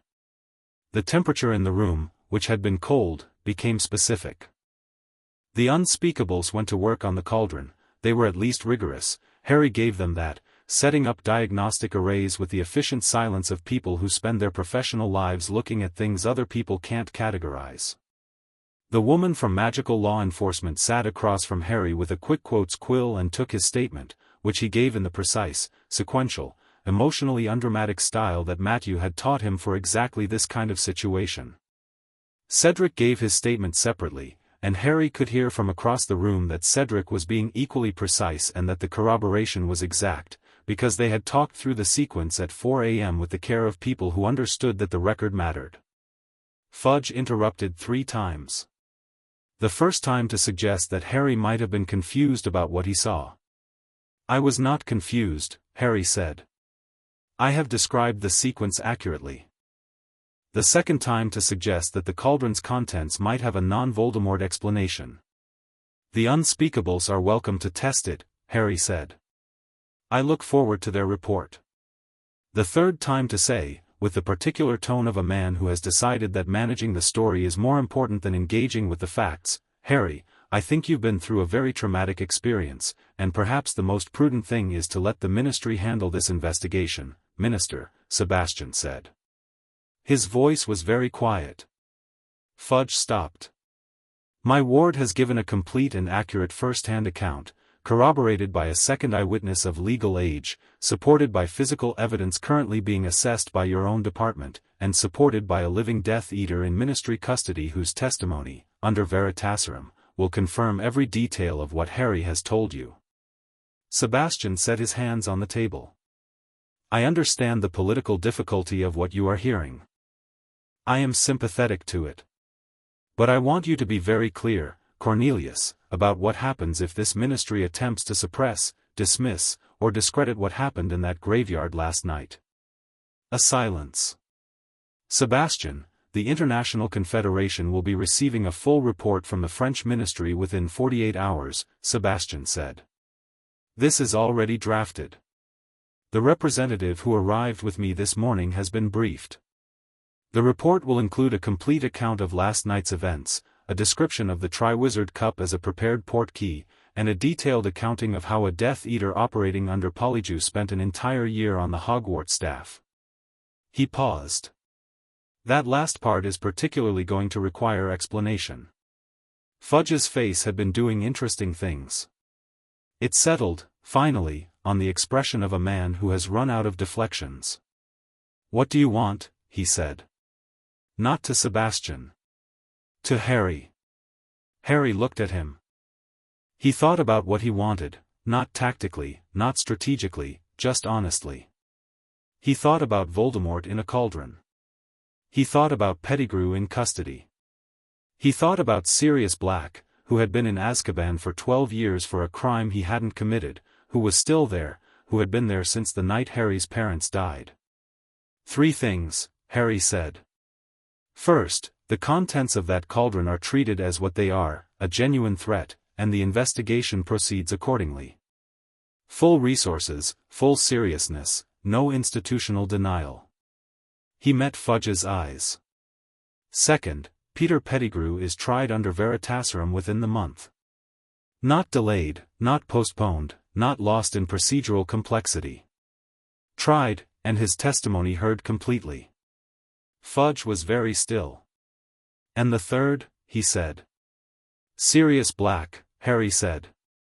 He was convicted without trial.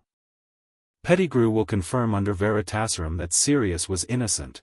I know this because I have read every available piece of evidence about that night and the picture is unambiguous. I want Sirius released.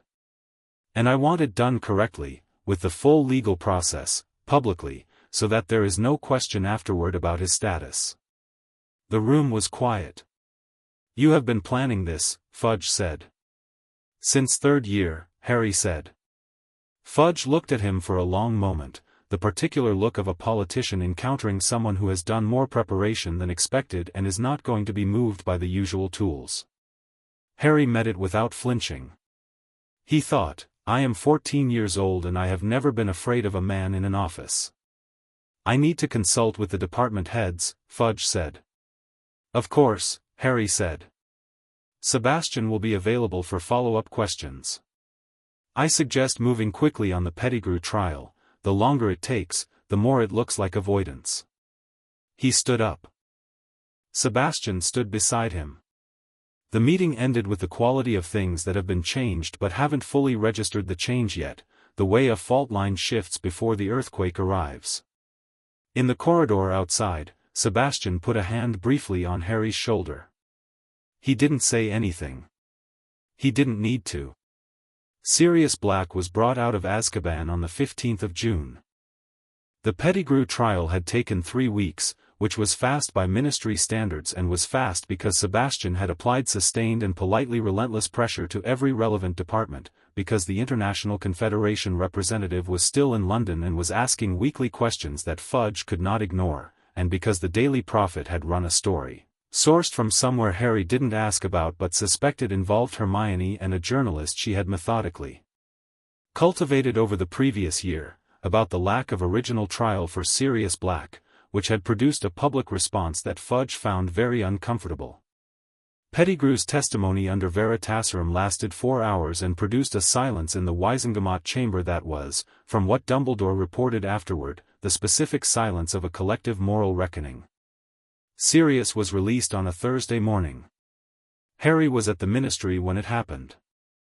He had asked to be there and Sebastian had arranged it and Dumbledore had come too, which had surprised Harry slightly and then hadn't, because Dumbledore's presence at the release was its own kind of acknowledgement. Sirius came through the ministry holding area looking like 12 years and a truth and a very long wait. He was thin, not the way Harry had been thin at 9, not the specific poverty of neglect, but the thinness of sustained wrongness, of a body that had been somewhere it shouldn't have been for too long. He had James Potter's chaos in his face and something else underneath it, something that had survived Azkaban because Sirius Black apparently had enough stubbornness to survive almost anything. He walked out into the main corridor of the ministry and stopped, and Harry was standing 10 feet away, and Sirius looked at him. Neither of them spoke for a moment. Sirius looked at Harry the way people looked at him when they were doing the calculation, James's hair, Lily's eyes, the scar, the whole improbable accumulation of genetics and history. Harry looked back at Sirius and saw a person who had lost everything on the same night Harry had, and had spent 12 years in the worst possible place while Harry had spent the first 9 of them in a cupboard and the next 5 becoming himself. You have James's hair, Sirius said. His voice was rough. Everyone says that, Harry said. And Lily's eyes. That too. A pause. You're taller than I expected, Sirius said. You were so small the last time he stopped. Something moved in his face that he was barely containing. I was 1, Harry said. I've had 14 years to improve on that. Sirius made a sound that was mostly a laugh. It was not entirely a laugh. Remus said you were extraordinary, he said. He heard things, over the years. Couldn't get to you, Dumbledore's protections and then France and then, he gestured vaguely, life being what it is. Remus is coming today, Harry said.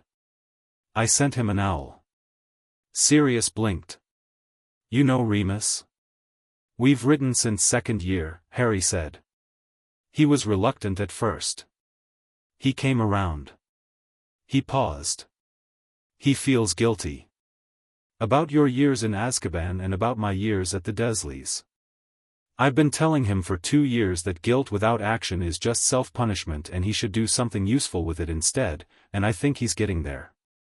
Sirius stared at him. I know you don't know me, Harry said. I know you knew my parents and knew the baby I was, but you don't know who I am now. I don't need you to be something specific to me immediately. We can figure out what this is between us without a script. He looked at Sirius steadily. But I want you to know that I worked for this, for you getting out. Not because of what you are to me but because you didn't do what they said you did, and justice is not something I'm flexible about. Sirius looked at him for a very long moment. 12 years, he said, quietly. 12 years, and the first thing you say to me is the most sensible thing anyone has ever said to me in my life. It helps that I had good people teaching me, Harry said. Behind Harry, a hand settled briefly on his shoulder, Sebastian, who had come to stand beside him with characteristic quietness. Sirius's eyes moved to Sebastian and something complicated happened in his expression, gratitude, maybe, and the complicated specific emotion of a man encountering the person who raised the child he failed to reach. Sebastian Delacours, Sirius said. Sirius Black, Sebastian said. Welcome back to the world. It has been waiting for you. Sirius looked at Harry again. You have a good family, he said. Yes, Harry said. I do. A pause. I'd like you to meet all of them, when you're ready. Apollon makes extraordinary food and Gabrielle will talk at you until you either fall asleep or become her best friend. Both outcomes are acceptable.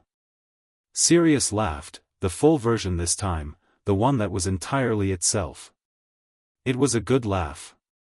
It sounded like someone who had been somewhere very dark for a very long time and had not lost the ability to mean it. Remus arrived at 11, looking nervous in the way that people look nervous when they are approaching something they want very much and are afraid to trust. He saw Sirius across the ministry atrium and stopped walking. Harry stepped back, because this was not his moment. 12 years collapsed in about 15 seconds, in the specific language of two people who had known each other their whole lives and had spent 12 years not being allowed to. Harry watched from across the atrium, and Fleur appeared beside him because she always found him, and she stood there with him watching Sirius and Remus in the middle of the ministry atrium, and she didn't say anything because it didn't need anything said. The summer was the best Harry could remember, which meant it was competing with the last 5, which had been the best of his life, which meant it was extraordinary. The Delacour house in July was its golden self, the lavender and the fireflies, Apollon's cooking, Sebastian's quiet competence at the dinner table, with additions. Sirius came for 2 weeks in July, recovering his land legs in the particular pace of the Delacour household, which accommodated him with the generous casualness of people who had a large house and strong opinions about family being more than blood. He slept enormous amounts and ate Apollon's food with the specific intensity of someone reclaiming the texture of the physical world, and Harry sat with him in the garden in the evenings and they talked, about James and Lily, about Sirius's Hogwarts years, about the war, about the 12 years, about all of it, slowly, in the non-linear way of two people building knowledge of each other from different starting points. Remus came for the last week of July. He and Sirius together in the Delacour house created a specific kind of noise, the background frequency of two people who had known each other for 25 years, the overlapping references and the old arguments and the laughter that had its roots in shared history, and Harry found he loved it, the specific texture of it, the way it felt like more people at the table in every sense. Gabrielle adopted Sirius immediately and comprehensively, appointed herself his French tutor with a confidence that suggested this was not open to discussion, and began teaching him vocabulary with the same approach she had used on Harry, which meant Sirius's French was going to be idiomatic and approximately 60% inappropriate for polite company. She is terrifying, Sirius told Harry, on the second day, with enormous admiration. She gets it from her sister, Harry said. Fleur, passing through the kitchen, did not look up from her book. I heard that, she said, in French. You were meant to, Harry said, also in French. Sirius watched this exchange with the expression he often had when watching Harry and Fleur interact, which was the expression of someone doing a long calculation and arriving at an answer they find satisfying but are choosing not to say aloud. Harry had noticed this. He didn't address it. He had enough people not addressing things at him that the addition of serious to the list was manageable. The Horcrux work continued through the summer, less urgent now that Voldemort was contained but more important because of it. The remnant in the cauldron was secured, the Ministry had 6 unspeakables working on understanding it, and Dumbledore had shared his complete Horcrux list with Harry in the first week of June. Harry had added Hermione's theoretical analysis and his own research, and the result was a comprehensive document that was either the most important piece of magical scholarship of the decade or the most dangerous piece of homework ever produced, depending on perspective. Hermione came to France for the first 2 weeks of August. She and Fleur had arrived at the friendship Harry had always believed they would find. Not easy, exactly. 2 people with that much certainty about their own rightness couldn't be easy, but productive and genuine, the specific relationship of 2 people who respect each other's intelligence and find the friction of disagreement useful. They argued about transfiguration theory constantly and agreed on most things that actually mattered. Ron came too, for the second week, and the Delacours house in August was full of people and noise and food and the particular quality of a summer that everyone knew was before something, not dreading it, just aware of it, the way you're aware of autumn in late August without it ruining the August. Harry sat on the garden wall one evening watching all of it, Sirius teaching Gabrielle to do something inadvisable with a fanged frisbee, Ron and Sebastian deep in a chess game that had been going for 3 days, Apollon and Hermione at the garden table with books and coffee, Remus reading under the lavender tree, and felt the weight of it settle into him. Not the pressure kind of weight. The grounding kind. Fleur came and sat beside him on the wall. She had been inside reading and had brought her book, which she held but wasn't currently reading. Thinking? She asked. Always, he said. It's one of my flaws. You have many, she agreed. You catalogue them. The list is ongoing. She looked out at the garden. What specifically? He thought about how to say it. He thought about the shape of the last 6 years, the step, the street, the France he'd arrived in not knowing what he was, the family he'd been given and had claimed back, the version of himself he'd been building since that first night in a real bed with fireflies at the window. He thought about Hogwarts and the tournament and the graveyard and the Ministry and Sirius in the atrium. He thought about Voldemort in a cauldron, which was not finished, not close to finished, which was going to require years of careful sustained work, years of hunting Horcruxes and dismantling the structure of a man who had tried to make himself immortal and had instead made himself a problem. He thought, I am not afraid of any of it. I'm thinking about next year, he said. And the year after. All of it, the Horcruxes, going back to Hogwarts, the Ministry, whatever Voldemort does from wherever he currently is. He paused. It's a lot. Yes, Fleur said. And I'm thinking, he said, that I'm not going to let any of it be the most important thing. The war is real and I'm going to deal with it, completely, and I'm not going to be naive about what it costs. But it's not the point. It's not what I'm for. He looked at the garden, the lavender, the fireflies starting in the dusk, the specific golden quality of the light. This is what I'm for. Fleur was quiet for a moment. Then she said, when did you become a philosopher? Matthew's fault, Harry said. He had a whole module. I will add excessive philosophizing to the list of flaws. Add occasionally right beside it. She looked at him, and there it was again, that fully readable expression, the one that had come all the way to the surface last year and had stayed there, visible and chosen. She had stopped being careful with it, he had noticed, over the last several months. She let him see it. Harry, she said. Yes. I want to say something and I want you to not immediately say something in response. I want you to listen first. He turned toward her. All right. She held his gaze with the directness that was essentially her entire approach to everything. The appel du sang made me cross a street, she said. It told my magic that you were significant. It opened the door. She paused. But every single thing after that, every argument and every lesson and every library session and every training morning and every conversation at midnight and last year on the rooftop, that was not the magic. That was me. Choosing. Every day, specifically and consciously, choosing you. Another pause. I need you to know that. That it has always been a choice. Because you were in a cupboard for 9 years, and I think sometimes you still need to hear that people choose you not because they have to but because you are genuinely worth choosing. The garden was very quiet. The fireflies were out properly now, their small lights moving in the lavender and the rose bushes and along the garden wall. Harry looked at her for a long moment. I know, he said, quietly. I've known for a while.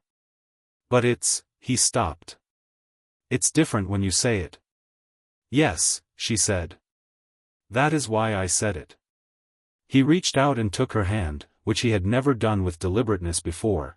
They had contact, they always had contact, but this was the different kind, the chosen kind, and she turned her hand so her fingers were around his, and they sat on the garden wall with the fireflies around them and didn't need to say anything else for a while. Inside, someone, serious, probably, knocked something over with a sound that suggested it was something breakable. Gabrielle's voice rose in outrage. Ron laughed. Sebastian said something in French that was almost certainly not diplomatic. We should go in, Fleur said, without moving. Probably, Harry agreed, also without moving. A firefly landed on his free hand. He watched it, that small bright certainty, the same as 6 years ago at the window, the same magic reaching out with gentle curiosity. Do you remember, he said, the first night? The fireflies at the window? I remember everything, she said. I have a very good memory. It is one of my best qualities. You have many, Harry said. The list is ongoing, she agreed, and she was smiling, the full version, rare and bright and entirely his. Dumbledore came to France in the 3rd week of August. He arrived by portkey at the front gate, a portkey that worked correctly this time, which Harry appreciated as either intentional symbolism or the universe having a sense of occasion, and Sebastian met him at the gate and walked him to the garden terrace, where the full household was assembled, because Sebastian had told everyone that morning and no one had decided to be elsewhere.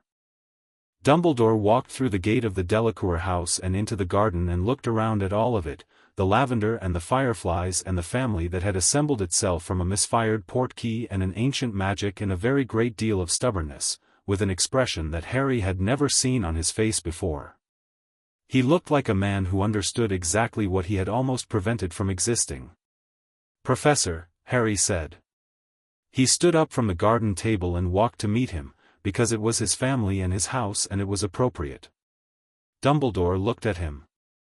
The recalibrating look, which Harry had seen more times than he could count, which had been doing its work over 6 years of letters and meetings and had arrived, somewhere in the last year, at a place that was genuinely different from where it had started. Harry, Dumbledore said. You look well. I am well, Harry said. Come and meet everyone properly. He walked Dumbledore through the garden, Sebastian and Apollon, who greeted him with the particular warm formality of people who had significant feelings and had learned to hold them in the correct container, Gabrielle, who assessed Dumbledore for approximately 4 seconds and then offered him a biscuit, which Dumbledore accepted with what appeared to be genuine delight, Sirius, whose meeting with Dumbledore was its own complicated brief history, 2 men who had both wronged each other in different ways and were somewhere in the process of reckoning with it, Remus, who was quiet and genuine, Ron, who shook Dumbledore's hand with respectful straightforwardness, Hermione, who immediately asked Dumbledore 3 questions about the 1962 paper she'd been objecting to for a year and seemed satisfied by his responses. And Fleur, who looked at Dumbledore and said, I want you to know that I am not angry with you. Dumbledore looked at her. I was, she said. For a long time. You put him in a cupboard, which I still think was wrong, and I think you know it was wrong, and I am satisfied that you know it. She paused. He has forgiven you, more or less. He would not say that in those words, but I know him well enough to translate. So I want you to know that I am not going to make it harder. She extended her hand. You are welcome here. Dumbledore shook her hand. Something in his face was doing the thing Harry recognized as the genuine version, not managed, not performed, simply present. Thank you, Fleur, he said. I will try to be worthy of it. Good, she said. Sit down. Apollon will bring tea. Harry sat beside her at the garden table. Dumbledore sat across from them, and Sebastian and Apollon joined, and the conversation moved, about the Horcruxes, about the coming year, about the shape of what was needed. Dumbledore was, here, without the institutional armor of Hogwarts around him, something Harry found easier to read and easier to trust. He was still Dumbledore, still managed the conversation with the skilled instinct of a lifetime of managing rooms, but underneath it was something genuine, a man who was, genuinely and in practice rather than just in statement, trying to be different. Harry helped him. He gave information freely, asked directly for information in return, pushed back when he disagreed with Dumbledore's analysis and did it clearly enough that Dumbledore knew he was being pushed back on. He treated Dumbledore the way Sebastian had taught him to treat everyone, as a person who was accountable for their actions and capable of better ones, and who deserved neither blind deference nor contempt, but honest engagement. By the time the tea was finished and the conversation had run to its natural conclusion, it was evening and the garden was golden and Dumbledore stood to leave. At the gate, he stopped and turned to Harry. I made a very significant error, he said. I believed I knew best. I calculated your life as if it were a variable in an equation. I did not account for what it cost you. He looked at Harry steadily. I have been thinking, since Paris, since that conversation in the French ministry when you were 10 years old, about how to say this correctly. I don't think there is a correct way. I simply want you to know that I am sorry. Not because it is useful to say it. Because it is true. Harry looked at him. He thought about the cupboard. He thought about the step. He thought about all the years that had happened instead, because a portkey had misfired and a 9-year-old girl had crossed a street. I know, he said. I accepted that a while ago. He paused. What I want from you now is not the apology. It's the changed behavior. And you've been doing that. He met Dumbledore's eyes. Keep doing it. I intend to, Dumbledore said. He left. The gate closed behind him. Harry stood at the gate for a moment and looked back at the garden, the family at the table, the light, all of it. He felt the specific sensation of something settling, not finished, not simple, because none of the things ahead of him were finished or simple. Voldemort in a cauldron, Horcruxes in the world, the Ministry's ongoing preference for convenience over truth, a year at Hogwarts coming that would have its own shape of challenges he couldn't fully predict. All of it real. None of it frightening in the way it might have been, in the way it was designed to be. He walked back to the table. Gabrielle immediately leaned against him from one side and began telling him about the fanged frisbee incident in detail that suggested she felt Sirius had been insufficiently blamed for his role in it. Sirius, across the table, mouthed "Don't believe her." Remus was laughing. Ron was finishing the chess game that had survived the visit. Hermione had her notebook out. Apollon arrived with more tea, and Sebastian set down his newspaper and accepted a cup, and Fleur looked at Harry from across the table with those silver eyes and the expression that was his now, that had chosen him, that had been choosing him for 6 years. He thought about what she had said. Every day, specifically and consciously, choosing you. He thought about all of it, from the step to here, from the nothing to this. He thought, the prophecy said I had a power Voldemort didn't know about. And he never will understand it, because you can't understand it if you think power means domination, if you've spent your life dismantling every connection so that nothing can be used against you. He thought, this is the power. This is always what it was. The fireflies came out as the sun finished going down, rising from the lavender into the warm dark air, small lights moving in their quiet circuits through the garden. Harry reached across the table and took Fleur's hand, and she turned her fingers around his without looking up from the conversation she was having, and the garden was full of people and the evening was warm and somewhere in the world there was still work to do. There would always be work to do. But tonight the lavender was in bloom and the fireflies were out and Harry Potter Delacours was 15 years old and surrounded by the people who had claimed him and who he had claimed back, and every single one of them was here by choice. He sat back in his chair. He looked at the garden. He looked at all of it. This, he thought, with the absolute settled certainty of someone who has found the true answer to a question that took years to ask. This is what I was always going to be.